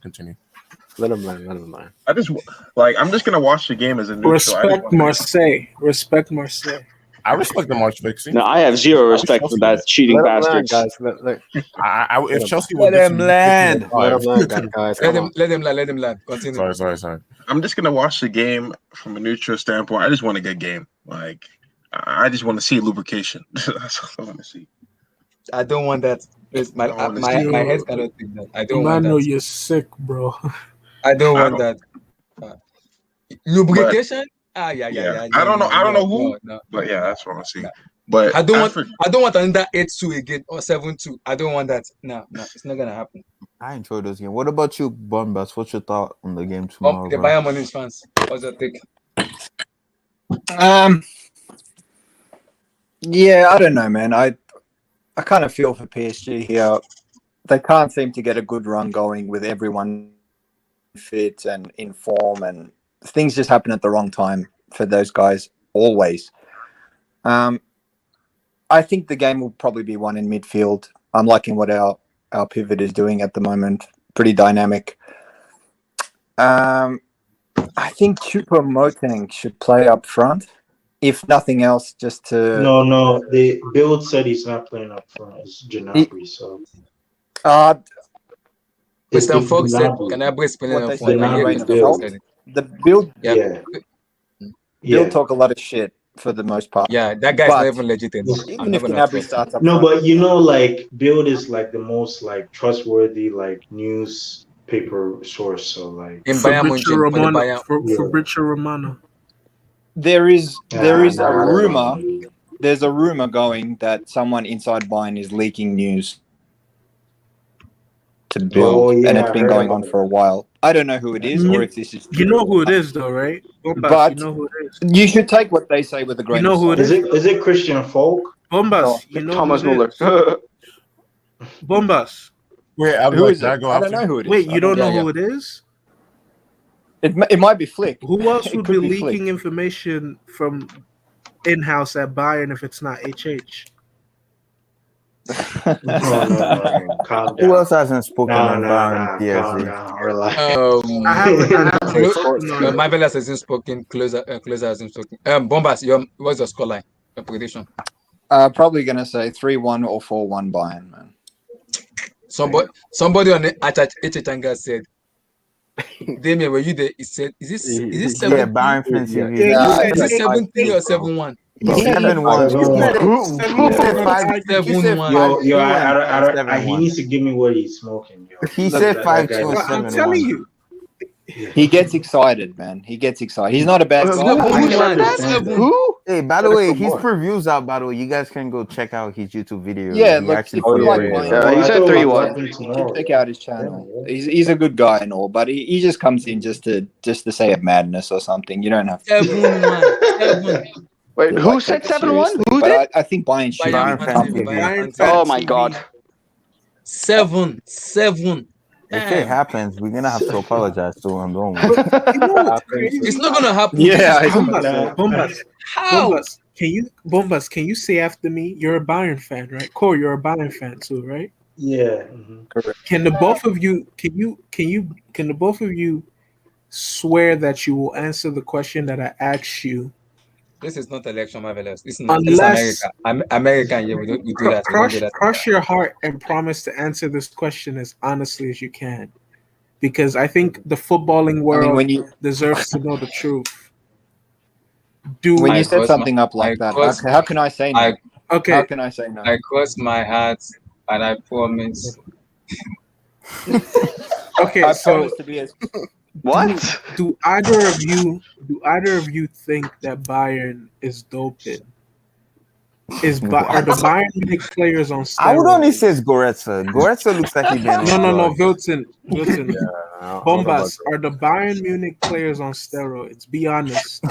Okay, here's the truth. Be honest. This is so weird. Here's the truth on that. I cannot promise you something I don't know. I don't know if they are or not. I'm saying, but it looks like it doesn't they look are good sometimes.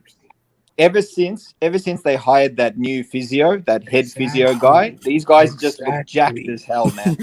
Especially I Goretzka, agree. bro. I don't remember Goretzka being so strong and buff I like this, agree. bro. Hey, I don't know. Talk to me about Goretzka's finishing, man. This Something fishy. Something fishy is guy's going on cold. behind the scenes. Cole, he is a late run boss. Goretzka Hey, let me is ask what Wilton Chelsea this. I want to fans ask think Wilton. Mason Mount is. But have you even seen Goretzka looks like a Premier League player. 100%. Yeah, he does. Goretzka would ball He in the Premier does. League. Have you Hey, even does seen Kimmich? Does What do you Kimmich mean by start Premier League player? Oh wait, I yo. mean, do for not Real regard Madrid right a now? Oh yeah, I haven't Bundesliga wait, that wait. level. And who misses out if Wait, Kimmich plays? I haven't Wait, gone what'd yet. you say, Bombas? You don't regard Bundesliga at the higher level, do you? I was going to say, no, I was just asking Wilton, would Kimmich start for Real Madrid today? And if yes, who misses out of Real Madrid in order to make room for him? Lucas Vasquez. Or maybe Kimmich is That's going such back a as good a right question. back. Whoever said that That's missed such it. a good question. Lucas Vasquez is dropping out. Because let's be real, Kimmich can play as a right back too. Because Casemiro is very good as a CDM, bro. But Kimmich, yeah, definitely he's starting. Lucas Vasquez, you're going on the bench and cop out, you're injured prone. Maybe that might motivate you to stop getting injured every single time. We need you. But hey, it is what it is. I know we're losing to Somebody, wait. Did Vilton just go tomorrow. on his terror also too? No, What? no, I didn't go on a rant. But yeah, Kimmich is definitely starting as a right back. We need a right back. We do need a right back at the moment. Kimmich definitely we have starting, bro. one. We can Vilton, we can loan you Tammy Abraham for a season. Right back, bro. I need Bro, right if back. Lucas Vasquez can play right back, I think Tammy Haver could do a job at right back, to be honest. Yeah. Wait, Yeah. I want people who haven't spoken to speak. I've spoken. Damien has spoken. Yeah, I'm listening. So let's close the spoken, then I'll come back. Close. I want to know. Let me go why last. Liverpool fans. No. So I'm talking about overconfident. Bayern Munich. Bayern Munich. That's the clear result. Bayern Munich is winning that game. Pure result. That's Bayern Munich is winning that game, and I think Pochettino would be sacked after that game. You're telling me we are waiting and arriving for circumcision. What did you ask? Are you saying after the full match we are expecting a circumcision? Probably. I mean, Pochettino is not happy with 18 months contract, is he? He doesn't look happy. I know. But are you telling me we are arriving at the full time on Wednesday night at the circumcision of 8-1, 9-0, 10-1? I am not watching. If that happened, I'm not doing an angle. Bayern Munich is winning the game. I'm not going to be over the top. I'm going to say 3-1. Fair enough. I don't want the circumcision. I'm begging Bayern Munich, please. I don't want the circumcision. I want one. I want to see goals. Yeah, let me go last, yo. Let me go last. Wait, let me go. No Marco Verratti.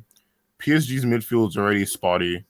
So Bayern with their allegedly doped midfielders are going to run over PSG's midfield. PSG's and Florenzi isn't playing either. So that's one of PSG's main attacking fullbacks.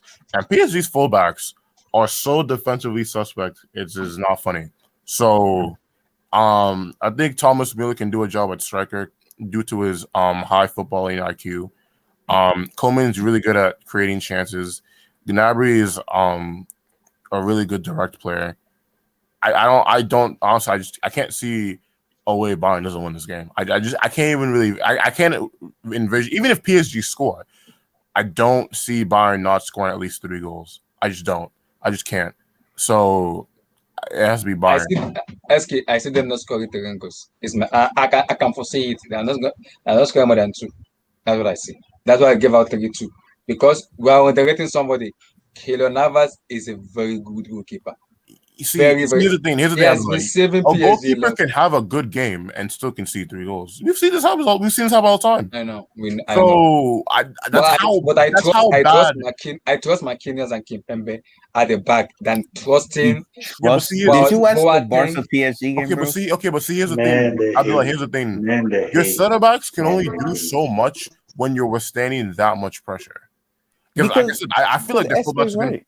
I feel like their fullbacks are literally useless, and their best fullback is like what? Bernat's injured, Florenzi's injured. Like, who's their right back? Actually, yeah, who's a No,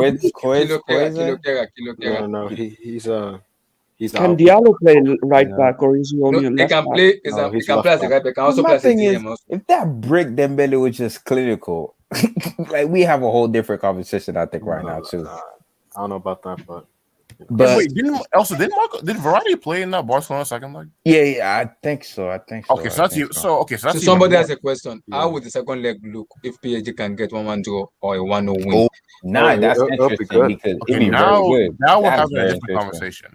Because if they win 1-0, so they have to just go to Paris and then maybe like win. I mean, because Lewandowski is not playing the second leg too. Yeah. The Marco Verratti will be back for the second leg. That's a big plus for them. Yeah, I think that to answer that question, if PSG somehow get a 1-0 win, especially, I think they should go pragmatic and have Neymar and Mbappe play as the two. I think they should go with a 4-4-2 and just play with two banks of 4 and just have Neymar and Mbappe be like the two strikers up top and just try to hit them on the counter. It's not winning 1-0 and playing pragmatic is so scary though, because if they get that 1 away goal, then it's suddenly even. 2 away goals and you're finished. But see, here's the thing. I don't see any situation where PSG could win playing well against Bayern. Like even if they so it's like what are you gonna do? It's kind of like when if you ask a girl out on a date and she says yes and you don't expect her to say yes. Well, what are you gonna take her? You don't know. So Thomas Tuchel would and Timo Werner. I get you. Continue. So it's like I don't I don't see them winning 1-0. So if they win 1-0, I don't see them winning 1-0 convincingly. If PSG somehow wins 1-0, like that's such an insane result to hold this Bayern team not to score at all. That's insane. Yeah, it's not enough. Okay. My point, but that's why. But I mean, they have 2 of probably the best counter plays you could use for a counter attack. It's not like it's like freaking like Atletico or some shit who has a slow ass Luis Suarez and João Felix. This is Mbappe and Neymar. And if you want, but like, and you have Di Maria, those they need output, man. You need goals to beat Bayern. And if PSG score first, Bayern will send every man and his dog forward. Like when Bayern concedes early, it gets scary for the other team because they just can't hold back. I know, but okay, like the demon that lives inside Bayern Munich starts rattling the cage. But then that's the prime opportunity for a Neymar and Mbappe to punish hard. Have Bayern tried doing that crap against a team who's attacked? What can they upon to bring?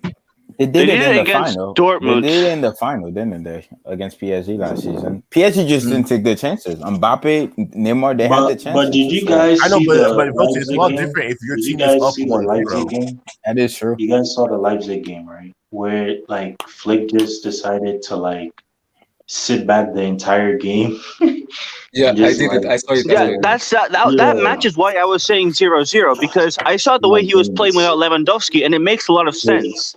If he does that on Wednesday, I think it's lights out, man. Because I saw what Cole was saying. I was the last big match after the Goretzka scored. As if Flick literally go back, it became like I was like, and here's why being pragmatic. What? No, it's the same thing with City. We see that a lot with City. Yeah, but you guys are misunderstood. Like Leipzig, that was an all or nothing game for them. That was the whole season, that game for Leipzig. And you guys are thinking that PSG can press like Leipzig, and they cannot. Every team comes to play against Leipzig. PSG are sitting back. PSG are sitting back all the time in this game. But PSG can't sit believe back so too. because they have a very weak defense. Even if this will be 2 teams going with a pragmatic approach. It is going to be a very interesting game. You know, I'm looking at it as like this, like, okay, so like you're going to switch Coman to the right side and then you're gonna probably put like Sane on the left. You understand what I'm trying to say? Because I think the right side is where the weaknesses is coming from PSG side. Personally, but I don't not know, having Cork, Florence. man. I like Coman I on the mean, left. I wouldn't. No, don't mess with that. Bombas, let me tell you something. Like the thing is, right? Who's a better 1v1 dribbler in our team than Coman? Nobody Sane, really 100%. is. You understand? Sane. Okay, Sane. I don't know if he's a good 1v1 dribbler. Like he's a good player in terms of like getting out of tight spaces with two defenders. Yeah, no, Sunday's a good 1v2, 1v3 dribbler. Exactly. You see, but if you look at Coman, like he can take on 1v1 defenders, and that's why I'm saying like they're gonna play Diallo on the right side, and we all know Diallo doesn't have pace. Yeah. So Coman, yeah, but you can't be. This is what Pep and if Diallo's on the right side, then that means you want, yeah.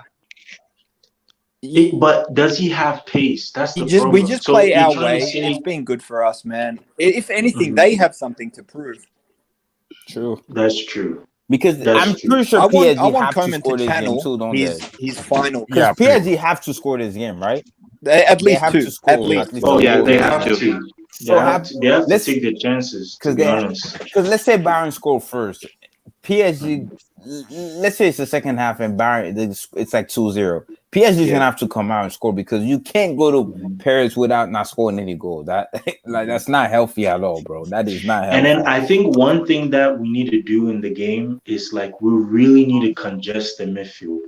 We know Neymar likes to drop back into that midfield, and he's gonna have to this game too. No Verratti in this game. He's gonna drop exactly. back. And this is where it comes down to where you gotta close down these kind of spaces. Make sure he doesn't, dribble multiple defenders, and like really like try to stop him from getting to a rhythm. You see.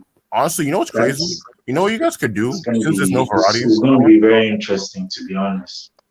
Honestly, you know what Bayern could do? Since there's no Verratti to really worry about in midfield, if they really, really wanted to be like annoying, they could have one of the midfielders just kind of man mark Neymar. Don't sleep on Paradise. That would be. That's a bad idea. You don't want someone man marking Neymar. That's how you get embarrassed. Do you remember when Scott McTominay tried to man mark Neymar and he only got embarrassed? Okay, but that's Man United. Hey, relax. No, but it shows the same thing. Neymar will always be the guy. You beat Neymar by putting 2 or 3 men on him.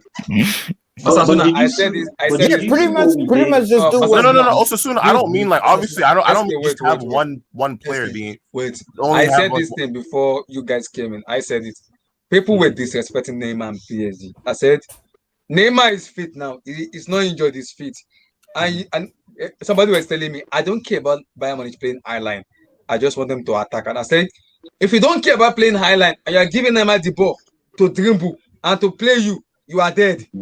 You are literally dead. They did the same. No, they're gonna employ the same tactic that they did in the final because that final, they say the statistic was saying that's Neymar's worst performance ever as a football player. That final performance that he played against Bayern. Because let's be real, I don't even think Neymar completed like more than 5 passes in that game. To be honest with you, that's how bad it was. Like that's how bad they were controlling them. But I don't think they're gonna man-mark. You can't man-mark Neymar. I'm sorry, that's not gonna work. But this is Neymar. If you put Kimmich on Neymar, he's getting a red card. You know why? Because Neymar will frustrate Kimmich. He will get a red card. Who's gonna get a red card? No. But this is not Messi. Wait, who's gonna get a red card? This is not Messi. That's the problem. The same put Kimmich on Neymar. Kimmich's not gonna this is not Messi. He will frustrate Kimmich. Bro, Kimmich's not hot-headed, bro. You see something, right? But you can't play against Neymar because he's a frustration player. He will frustrate you to get a card. How good has Neymar been really this season, Abdullahi, bro? We will see on Wednesday. That's what we will see. We will see that on Wednesday. No. I'm saying you see something, right? You see something in the Barcelona game, right? In the Barcelona game, when they played in the Barcelona game. Sorry, I'm coming. When they played Barcelona, right? What they did what year was that? This was last season. This was last season. Yes. last season, I think they put Is it the one player A2? on You're talking Messi. about the A2? The A2, A2, right? yes. Shit. They put one player on Messi or something like that, I think, to man mark him or something like that. And it worked out because of the way Messi plays. You see what I'm Bro, trying to say? bro, we got Messi, dedicated right? that day. It No, didn't no, really no, matter. But no. I think Who was Messi's put on more. Messi? No offense to Messi. I think I'm not. This is not a thing on Messi. I'm not hating on Messi. I think Messi is more predictable than a Neymar though, because you don't Yes. really know what Neymar is gonna really do. And plus, the other big thing too, Messi is what 34, bro, or 33. Yeah, Isn't Neymar he? is 29. Yeah. Neymar is 29. Neymar's still young, so of course it's easier to man-mark Messi now, like than what he was back then. Hilton, that is why I said if Kimmich play with Neymar, he's getting a red card because Neymar will not stand in one place. It will frustrate him to get the yellow card. Then Kimmich will step back. It won't mark him again. It will never touch him again because you know if you touch him again, you're getting a red card. That's Neymar. He's unpredictable. You cannot predict him. You cannot. Can we talk about Real Madrid or Yeah, let's talk about yeah. Madrid and Liverpool. Did everybody else talk on this? Yeah, I Before think we everybody. Yeah. Okay. Yeah, I think my prediction for the Madrid Liverpool is I said, what did I say? I said 3-2. 3-2 to Madrid.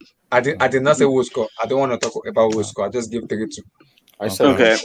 I said All right. I'll go on. I'll just go on this real quick. Yeah, go start. All I'm gonna say, I just hope when we do lose, we don't lose like 8-2, 6-2, 7-2. I just hope we Jesus lose. Christ. Wait. Can I land? Can I please land? Can a Real Madrid fan land? This is my game. You don't have to watch it. Yeah, I'm gonna be forced to watch it. You don't. Why have are to you watch watching it if you know I'm you're gonna gonna have my lose? Real Madrid. I'm gonna have my Real Madrid jersey and with the FIFA Club World Cup badge of 2019 jersey on, and I'm gonna lose this game. And I'm gonna lose. You don't have to watch this game. You don't have to. But yeah, back to my point. When we do lose this game, I just hope we lose with pride and honor, not like Barca. I hope we don't lose like 6-0, 7-0, 4-0. I just hope we lose like at least like 3-1. I'm fine with a 3-1. Then second leg we get a draw, then we get out. Then because I'm already focused on next season. I don't know about you guys. This season is finished for me. I'm already focused on the Copa America. That's what I have my thing on now. But in next season, but it is what it is. I want to hear what you tactical merch are gonna say, because we're losing this game no matter what you brick gonna say. I'm out. You're talking about Listen. This match is directly proportionate to what happened is in the Bayern PSG match. The Champions League is about Real Madrid. Real Madrid is a protagonist of the Champions League. This has always been the case, at least in the last 10 years. If you look at it, every single year, either the team, like the Champions League is always exciting when Real Madrid or the team that beats Real Madrid is in it. As you can see in these last 2 years, when Man City went out last season, the Champions League became boring. The semis were boring and the final was kind of eh. When Ajax went out in 2019, the Champions League final, incredibly boring. And before that, it was either Real Madrid wins it or the team that beats Real Madrid gets to the final. The Champions League is always about Real Madrid or the team that beats Real Madrid. So if it's about Real Madrid, and you think about what Real Madrid needs this season, the only goal of Real Madrid this season is Bayern can't win it. If PSG go through versus Bayern, which is why it's so interesting that the second leg, PSG Bayern is first before Liverpool versus Real Madrid. If PSG go through, Real Madrid it's over for them. Their goal is done. PSG did it for them. It's over, and Liverpool can go through. If Bayern go through, Real Madrid, I don't care if they lose the first game 4-0. They will somehow find a way to go through because that is their mission. It's the only thing that's going to get Real Madrid. Because if Real Madrid and Bayern meet in the final, it's over. We already know what's happening. Madrid doesn't lose that final. So I don't care how good Bayern is. So what I will say is this first leg has zero meaning to it whatsoever. It's all about the second leg. If Bayern are through, Madrid are going through. If PSG go through, Liverpool are going through. So for my scoreline in this one, even though it doesn't matter at all, I will say a 3-2 win for Real Madrid. You're a sick man, Osasuna. Hold on, Osasuna. Are you saying that if Bayern I come can through understand Wilton PSG, because they will automatically come through City? Well, that's what I'm saying. In the semis, if Bayern get through versus City, then Real Madrid are getting through Chelsea or Porto. If they don't, then Real Madrid are out. It's always Real Madrid will follow Bayern, is what it is. That's why Bayern and Real Madrid are on the opposite side. I'm telling you now, if Real Madrid are to be stopped, it's now. if they come through Liverpool, I'm telling you, all bets are off, It's man. game Because over. this Liverpool team, Yeah. they can't be trusted, man. I'm They still because not in my you head. know what What Zidane's kind of a like. Once he sees that trophy, bro, what kind of logic is Bombast. Zidane said something you today, can't and I let listened to the Zidane press get close conference, to that and trophy. I shook my. Zidane said. Bro, if Zidane said. Zidane wins, No, I swear to God, if Zidane wins his 4th Champions League, no, you know that no other manager in history has won 4 Champions Leagues, right? 0 in the history. He will be the first one, and he will have managed for 4 3/4 years. That is why I Vilton is dare. usually Bro, vice this has been Real Madrid's emo for like years and years. Yo, I dare. Nacho Fernandez will have 5 Champions Leagues. Nacho. Respect Nacho, bro. Respect Nacho, bro. Honestly, This I is Real dare. Madrid's emo. Yo, Like I this dare. thing, Respect this thing is Nacho, really bro. crazy, yo. Yo, I dare Like, Pep. I'm telling you this, right? Pep Slick Pochettino, Tuchel to let Zidane get 4. I dare all of those managers to let him get 4. Triple by the dunk way, it. just to throw this out before you guys go. Since 2012, the team that kicks Real Madrid out the Champions League never wins it. By the way, No. But Vilton, let me be honest. Yeah, that's true. That's true. It really favors you. This Champions League so favors Real Madrid. Like, bro, I just we're don't losing understand how already, you guys bro. do that. Don't give me Honestly, hope. Don't give me hope. This is leg, not have hope. This is the serious. Blue Studio you know, channel. This wait, is guys, not have hope. guys, This so is the Blue favors Studio Real Madrid, channel. like, I'm trying to give me hope. guys, We're guys, losing you know again, who, bro. do you know who the Chelsea protagonist Blue of this? Studio. Yo. Wait, guys, do you guys know who the protagonist of this leg is? Vinicius. If Vinicius plays well, Real Madrid will win this leg. Because if Vinicius plays well, he will rinse, mouthwash, gargle, and spit out. No, Trent is done. Trent is done if he plays well. Trent is done. Oh my god! Oh my god! I'm telling you, Liverpool will lose this Trent game. will become a treant. 7-1. Bro, he will I'm get telling you. recycled. Can they win without Ramos? Liverpool are too overconfident. Can they win without Ramos? If Trent plays well, they win. Wait, one at a time. If Vinicius plays well, one at a they time. win. SK gets on the game. Wait, all right. Imagine Nish and Ramos is too big, Monta and man. these guys, yo, when they win their 4 Champions One at a League, time, yo. guys. Who else hasn't spoken? Closer? Closer. Let me just finish. SK, finish up. Okay, so yeah, if Vinicius plays well, they're going to win. Because the thing you understand is Vinicius plays well, then Trent is going to get rinsed, and he can't go forward as much to help in Liverpool's attack. And Liverpool's attack is so dependent on their fullbacks. So well, if Vinicius plays well, then their defense is gonna have to soak up more pressure. And not only that, if Vinicius plays well, then they can't pressure Benzema as much. That's gonna leave Benzema to be able to do what he needs to do and to lead the attack as well. And Madrid's midfield is already better than Liverpool. Madrid midfield sucks, man. Vilton, you need to stop. Anyway, mute your mic. So Madrid's midfield is already better than Liverpool's midfield, and Liverpool's defense is, while it's getting better, it still has yet to be like really tested, I guess, since they've been approved a little bit. So yeah, if Vinicius plays well, it's an easy Real Madrid dub, like easy. Close up. You wanna talk? I'm going. Go for it. Liverpool would literally be beaten like 7-1. 8-1. No. And on Saturday they put their full strength team against Arsenal, so they don't have legs. You're a sick person, Closer. You're very sick, man.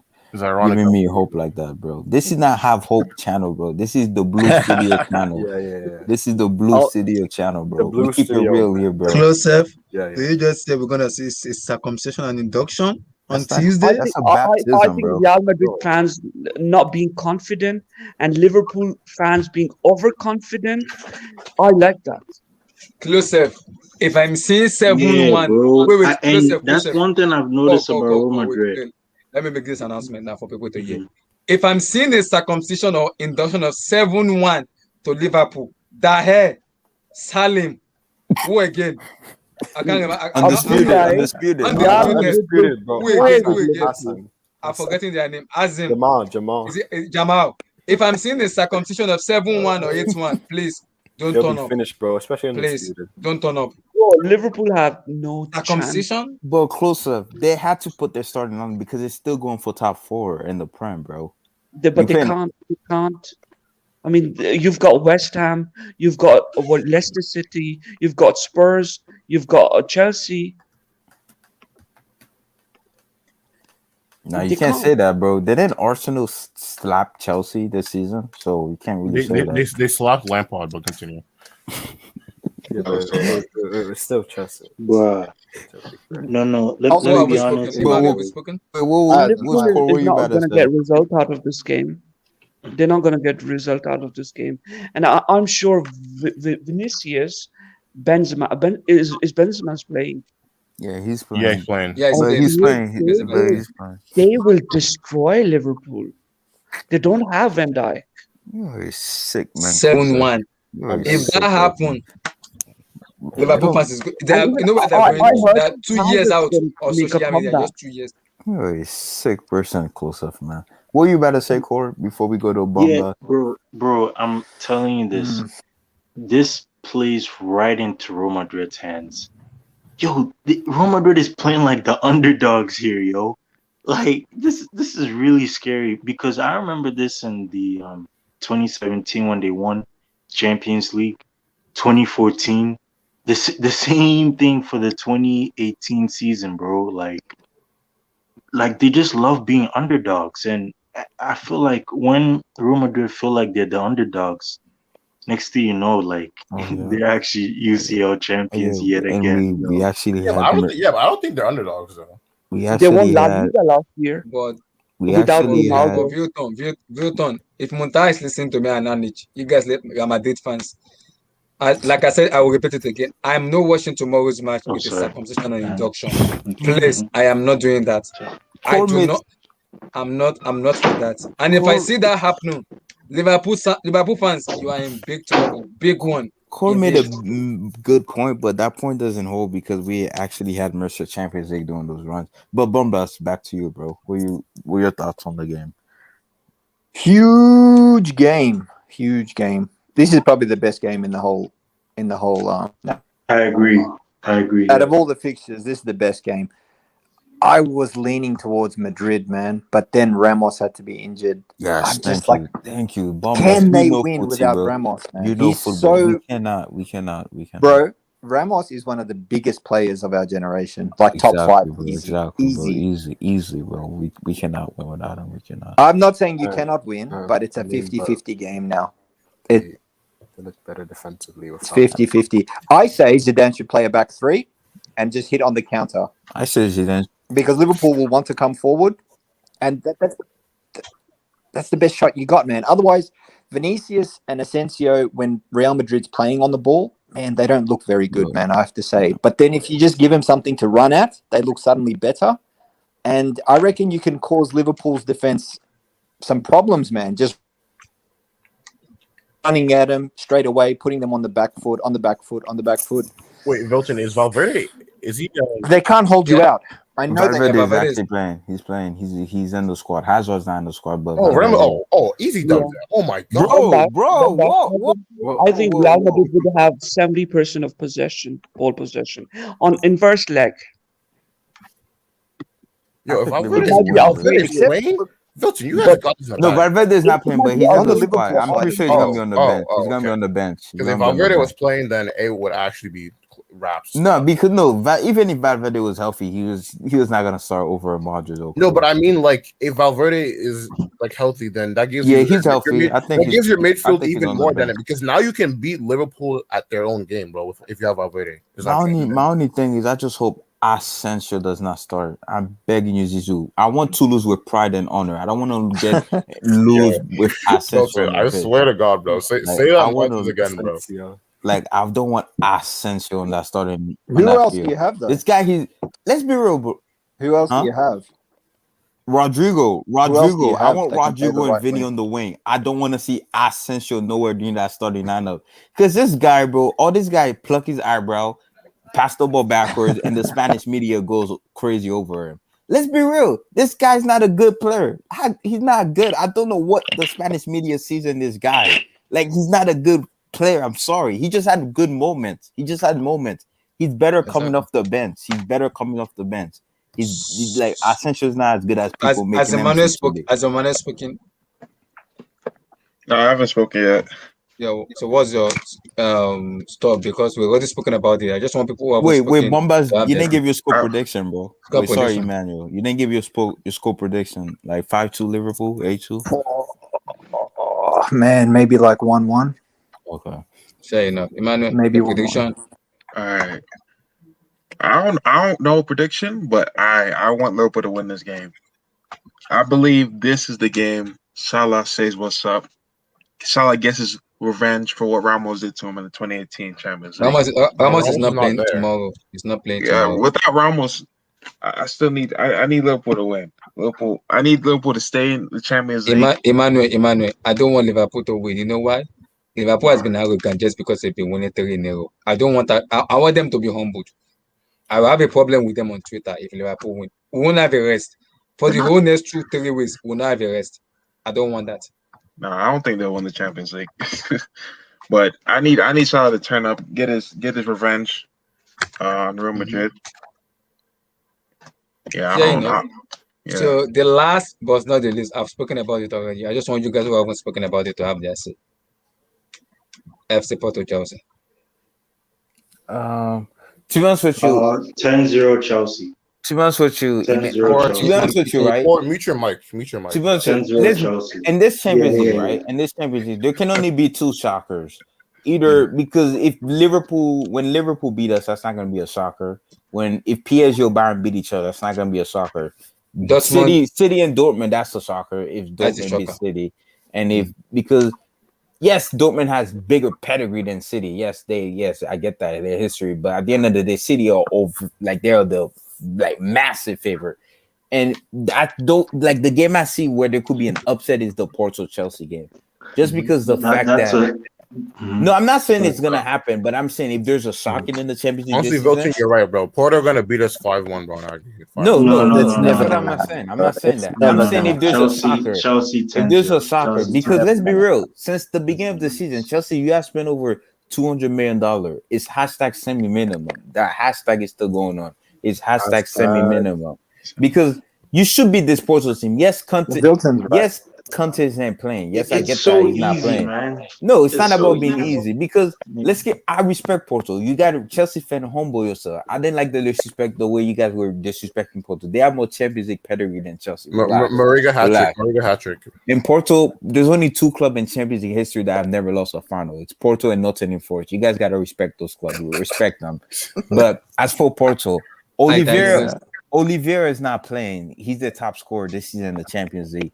And let's keep it real. Juve were absolutely trashed, and it took a miraculous free kick for them to beat Juve, which we still got to give him credit for. But if Chelsea played good defense, I just don't see how Porto somehow upset Chelsea. It can happen, but I don't see it. It just be a really good shocking because I know Conte is not playing for Chelsea, but you still got Timo Werner. Yes, he's trash, but he knows how to assist the ball.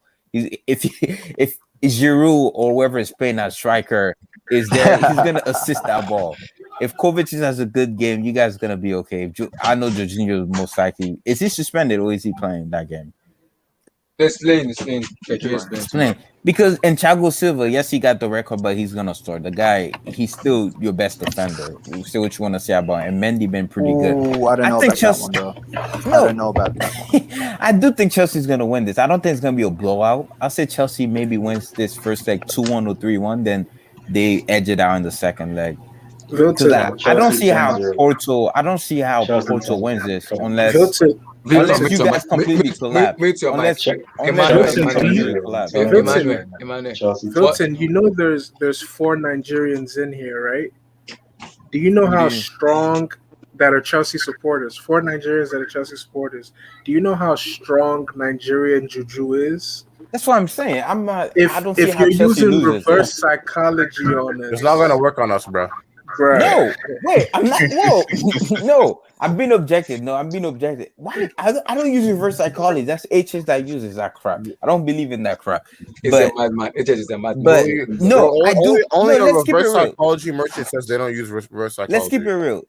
Porto's not gonna win the Portuguese league, and they're not gonna win it. I think Benfica. I don't remember or Sporting. I don't remember who's in first. They're gonna win it. Sporting's gonna win it. The game yet. But all I'm saying, if there's a soccer, that's the game that's gonna happen. I just don't see how this Porto team beats Chelsea because let's keep it real. Yes, that West Brom where I just think it was like an anomaly. Wake up I call. just think that it was just a wake up call. It's the same thing with the Liverpool Aston Villa game when they beat Liverpool like 7-2. I just think that was just a freakish game because I've never seen West Brom play that well ever in my entire life, ever since I've been watching West Brom play. So I see Chelsea wins this game. I really do. They don't have the top scorer, which is good. And you guys have Thomas Tuchel, which is pretty good. You guys overcome Atletico. Yes, Atletico are attacking virgins. We get that. But I don't see how Porto somehow upset you guys unless your defense, because Christensen and Rudiger have been pretty good. Say what you want to say about them. They've been pretty good in that Our back problem three. has been Zuma. Zuma has been the problem. One player Chelsea should sell is Christensen. He is an awful defender. Emmanuel, your take on them. What are you watching, bro? Christensen, since Tuchel has come in, has been marvelous. Yeah, Christensen been actually been really good, bro. He's been good. But he's been good under Tuchel, though. You have to give him credit but too. he still has a mistake in him. That's the problem. Exactly. Look, man, he's a human. You mean he's a human. Yeah, I'm gonna go 3. I'm gonna go 3-1. Okay, no, Christensen's overall body of work isn't anything spectacular, but he has been good under Tuchel. So I'm gonna go 2-1 or 2-1 Chelsea. 2-1 Chelsea. Emmanuel, No, I'm going 10-0 Chelsea. That's what I'm going for. I need to keep this guys out of I'm going 6-3 Porto. 6-3 Porto. No, don't kick me out. Don't kick me out. Moriga hat trick. 10-0 Chelsea. 10-0 Chelsea. Let's be honest here. What the church scores on the stream is a problem. It's because that psychology is really working. Church is a crazy man. That's my thought on the game. I'm actually confused about this game. I'm confused. I mean, before Saturday, I was very confident. But now I'm doubting Tuchel's rotation policy. I think he might put Silva in. Mm-hmm. Yeah, I think Silva will play because of the experience. Silva needs to play. I'm just confused. I don't want to predict this game. I understand. Because of the Saudi match, I get it. I understand. What's your prediction on this game, bro? My confidence is low, man. I can't do it. Yeah. Talking to me? I mean, I'm not getting Tuchel's rotation policies. And especially, I understand his rotation policy. I understand everybody needs to be given chances. I can understand that. So that's why I'm not going at Tuchel at all. I'm not predicting this game. What's your prediction for the Chelsea? Are you also like him closer? He doesn't want to predict? For the Chelsea game, after that West Brom game, I'm so angry with Werner and Zuma and Christian. Oh my! After that, I don't want to. After that game, I need to see Rudiger and what's his name, Druid in that lineup, because Werner, this guy doesn't want to shoot. I've never seen it where a player has zero confidence. The guy doesn't even want to shoot the ball anymore. Like, I don't know. But as for the game, I know Chelsea should win it. It's just a matter of how we're going to win it. That's just a matter of how. Marvelous. Chelsea, I got you. After, is it true that Rudiger and Kepa got into a fight? I don't want to talk. There was an disagreement. What score are you predicting? What score are you predicting? It's been settled. So what is the score like? If Druid is playing, 2-0 Chelsea. 2-0. Marvelous. Just give a prediction. Don't explain. Just give a prediction, please. No. Okay, no explanation. But Reece James and what's his name also got into a fight. Also, Aspilicueta. Yeah, Reece James and Aspilicueta. But they settled it already. It's been settled. First leg. Where is it being played? Home or away? Both legs are playing at neutral stadium. Both legs. Is it the Roman Pico Stadium? That's Sevilla Stadium. Good. So we don't have to go to the Drago where English teams have an awful record. Oh man. See, this is why I wanted Real Madrid. Because the closer we get to this game, because you wanted an excuse. No. Bombas. Bombas, I'm going to try to say this as clearly as I can. Chelsea, in my opinion, beat the living daylight out of Real Madrid. Nah, relax, yo. Nah. Relax, yo. Hey, yo. Stop the count. Nah, that's too much, yo. What's going on here, yo? Bro, Marvelous, whatever you're having, I want some of that, bro. I would have I much want some of that, bro. preferred Whatever you're Real having, I Madrid. want some. Whatever you have, bro. That's Give why. it to us. That's why. No, listen. That's actually why I want them to beat Liverpool. I am hoping that they beat Liverpool. We'll see how Marvelous. that I'm unfolds. telling. Wait, Marvelous. Before Enough. you go on your ugly rant, I am telling you this right now. Bro, we would have some miracle from the God. smoked the Real Madrid Some logo miracle in the from the month, God. bro. If Jesus himself came to me and talked to me and said, "Right, Sebastian, you're gonna win this game tomorrow." If by some miracle Real Madrid wins tomorrow, don't even show up for the semifinal because we go to the final. Don't even show up, bro. Don't even show up. Because the thing about it, right? The sick thing about Real Madrid, Perez gonna be a big factor in that semifinal. Don't even show up, bro. Don't even show up. What does Don't Perez even have to show do up. with that? What does Perez have to do with it? Don't worry. Don't worry about Perez. Emmanuel, I You're can't a sick person, Marvelous. Marvelous. Do you just said Chelsea will what? Will dismantle Madrid? Bro, What the heck? we still can because we can meet them in the semis.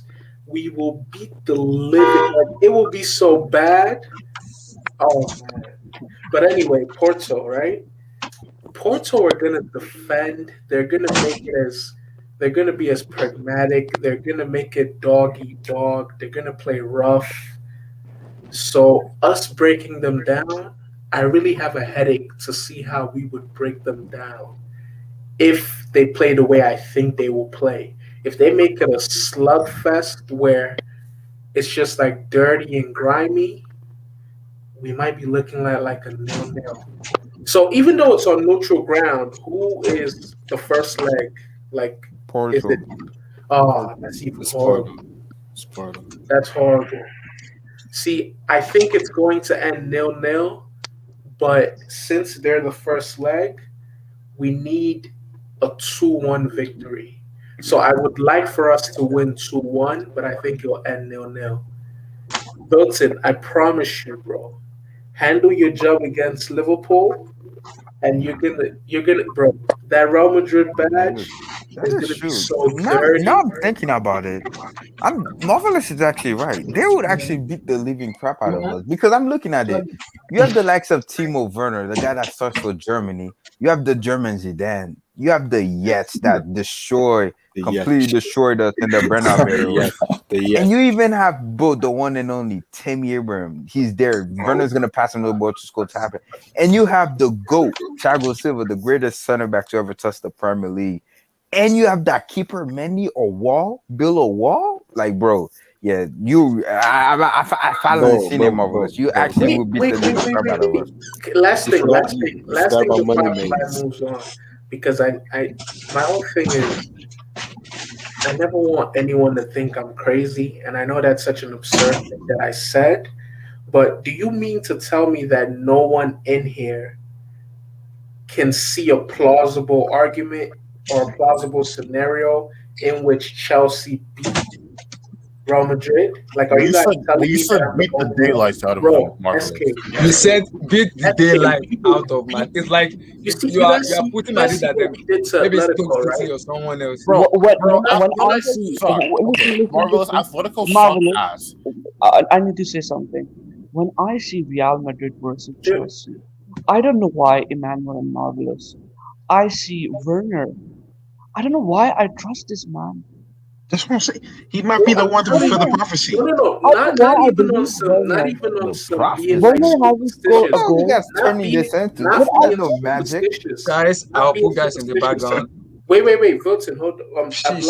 Abdullah, hold on. Not being superstitious, just going off like looking at the fact that Real Madrid is aging.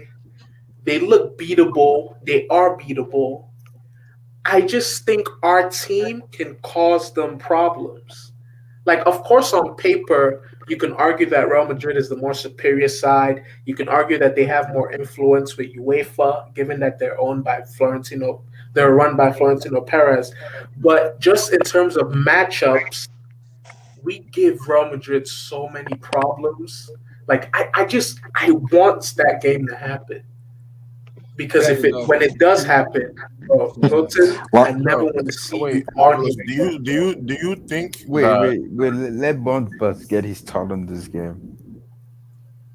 Bombas, you were going to say something to me. I was gonna what?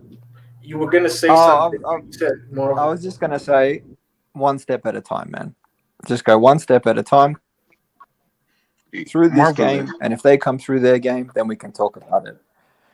One step at a time. But Chelsea should win this game. No team deserves to spend £250 million in the summer and then fail. Bro, it's 10-0. Like, it's not that big of a deal. It's against Porto. So you spend like that much money, and for you to lose to Porto in the quarterfinal, you have to win. So guys, I already asked Munta and Bilton. They said I'm not doing the watch along tomorrow. I don't know why they have it. Musashi is gonna show. No, I'm gonna be at work. I'm gonna be at work. Munta said he's gonna shock if you do a watch along. Yeah, I'm gonna be at work. So we're gonna do a post match, guys, for the match for tomorrow. Manchester City, Borussia Dortmund, and Real Madrid, Liverpool. Wait, Abdullah, we didn't do the Dortmund Man City review yet. Oh yeah. Quick. Just prediction. Just guys, prediction.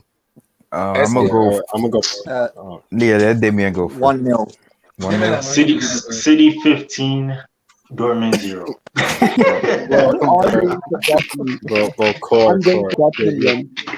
It's serious, yo. Dortmund ain't winning this game. They're just really. It's okay, Corey. It's okay. Corey, that's enough for you, bro.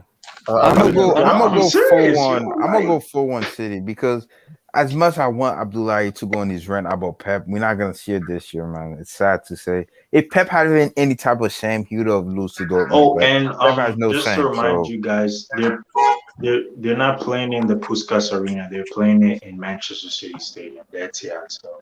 It doesn't matter. City wins is comfortable. I just don't see. Maybe Haaland scores a G, but this Dortmund team is so the defense is so bad. And they can they play pragmatic? Like, can they play defense? Bro, they're soft. They almost lost to Sevilla. They can't defend for their lives. They can't defend. They almost lost to a Sevilla team that can't even keep the ball, bro. That is true. Sevilla literally couldn't even possess the ball, and they still scored 2 goals. I don't know if it was Luke De Jong or Rakitic. Just shoot the ball. Dortmund's out. Bro, big up to Schultz and post match tomorrow for the Champions League, and for Real Madrid fans, you guys could turn up tomorrow for the UCL. And also on Wednesday, guys, I'm doing 2 streams on Wednesday. The watch along for the Chelsea match and the PSG match, and also a post match reaction. If you want to join my watch along, I am swearing for somebody. I don't know who I'm swearing for. Please don't join. I will swear for somebody on Wednesday. So if you're not the Chelsea, if I don't join, I'm Chelsea 10-0. Chelsea 10-0. Can I say something about the Dortmund and City game? Can I say something about? Listen, Dortmund defense is not that bad. I'm telling you right now. They put their weaker side on the weekend. Listen, bro. They watch the Bundesliga. Let me have a point. Guys, I need to say something. Listen, Dortmund attack. They don't have a system. Pep plays with the system. Pep idea of football is identifying in-game system of opposite team. Dortmund doesn't have any system in attack. They are wild. They will attack you from left, right, up, and down. Class F. I see Dortmund. What? I love you, Class F. Pause. You said you see Dortmund winning. Why do you see Dortmund winning? How? What's your score prediction? What's your score prediction? Class F, what's your score prediction? Why do I have to do the score prediction? But anyway. Okay, who do you think is gonna win? So you think Dortmund's gonna beat City? Yeah, Dortmund's gonna beat Wow, City. you're Yo. I don't know. The reason why I go for BD and Bumble easy, guys. Because they watch the Bundesliga day in and day out. Easy, guys. Like I said before, you guys come in. I predicted 3-2 to Manchester City. I also said it also. NASA, Park, and true City fans. I said it again, and I'll repeat myself. Most people has been coming at me just because of Pep Guardiola, and I have respected Pep this year. I triple dare him to lose a good Borussia Dortmund. Dortmund attack is wild. They are wild. But they can't defend. Dortmund's attack overly relies on what's his face. Hold on. Guys. I said it again. I triple dare, I quadruple Pep Guardiola to lose against Borussia Dortmund. I quadruple him. How fast are Manchester City's defenders? Who's they're not slow. They're not slow. You have Kyle Walker, you have Cancelo, you have Ruben Diaz, and you have and John Stone. Aside from Kyle Walker, Cancelo's pretty fast too. Aside from Kyle Walker, aside from Kyle Walker in City's defense, it could get ugly if it's a foot race. If it's a foot race with a ball played in behind for Sancho and Haaland to run on. Sancho's not playing. That's okay. Marvelous. Who's playing that ball behind? Besides Marco Reus. That's what I'm saying. Like, who's gonna be the outlet? Who's gonna be the outlet for Haaland to? That's what I'm saying. Like Sancho's the type of guy you need in that game. You've got Guys, 17. Easy, guys. He's 17. Do you really put that much trust on a 17-year-old in a big game like this, bro? Guys, easy. Bro, like I said, Dortmund can't even defend a common cold if they had Tino on their hand. Oh my goodness, bro. I am not calling, but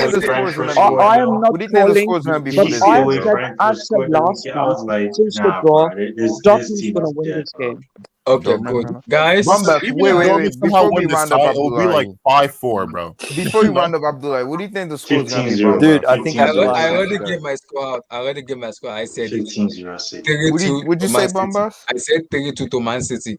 And I also said I quadruple Pep Guardiola to lose against Borussia Dortmund. That's my statement. Because the reason why I'm asking the Bundesliga, the Bayern fans, because they watch Dortmund there like week in and week out in the Bundesliga. So that's why I'm like, do you guys think Dortmund have a chance in this game? No, nothing. Zero. Dortmund will beat City. What do you think the scoreline is going to be? Dortmund is the only team that For me, I'm saying 15-0. This is. I think 4-1. 4-1. I said 4-1 too. I'm saying 3-0. Guys, 4-1 is pretty good to me. Guys, I'll repeat myself before I close up. We have given Pep Guardiola this excuse: first season, second season, third season, fourth season, fifth season. He's been losing.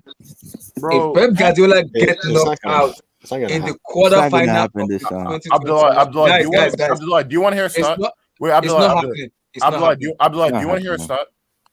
Do you want to hear a stat? Since 2010, every what's I'm looking for right now? Prime. Pep has averaged an average of 4 goals every Champions League tie that he's lost. So every Champions League tie that he's lost, he's conceded at 4 goals on average since 2010. Who? Pepe? Yeah. Pep. Yes. Pep, yeah. So since 2010, every Champions League knockout stage tie that he's lost, he's conceded an average of 4 goals. 4 goals. Don't I'm saying it right now to everybody now. Man City is winning. I already gave my prediction 3-2 to Man City. And I'll say it again. If Pep Guardiola lose to Borussia Dortmund, I think he should get sacked after that game. To be honest with you, I would sack them. I don't care if he wins. He's gonna lose to a coach. You guys, listen to me. I have been very lenient, and I respect him a lot. My thing is a guy from down the road. You can't lose against a guy from down.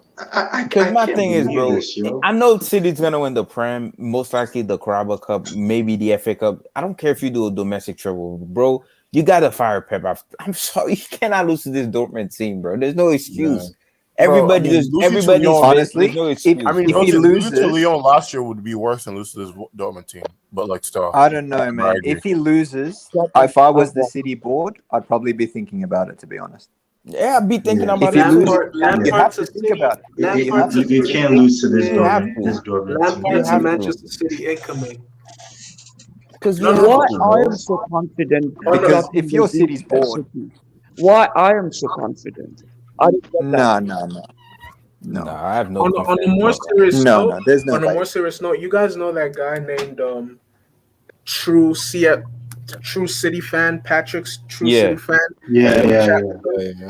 If City lose to Dortmund, man, It's my guy. I'm on that guy's head, man. Bro, Why? we're committing cyberbullying, bro. You know how we say that guy. Anytime I wake up and I go on Twitter, that guy types out an essay about why City is like the best team. he's a City fan. He's supposed to do that, bro. Is it that Boogie guy? Is that who you're talking about? Him and Boogie? Natsa. Oh Lord, mate. Natsa's all right, man. Man, I'm gonna be on Natsa so bad. Guys, imagine, and then Haaland scoring hat-trick at Etihad and hat-trick again in Signal Iduna Park. But you see how we're making fun of Pep. You see how we're saying the City board should fire him, but they're not gonna do that though because they love Pep Guardiola as a manager. They think he's. Let's be real. Pep is literally the greatest manager that will probably ever coach City. Let's be real. Yeah. And maybe in 100 years, 50 years, maybe there's even a better manager than Pep. But Pep is their best manager.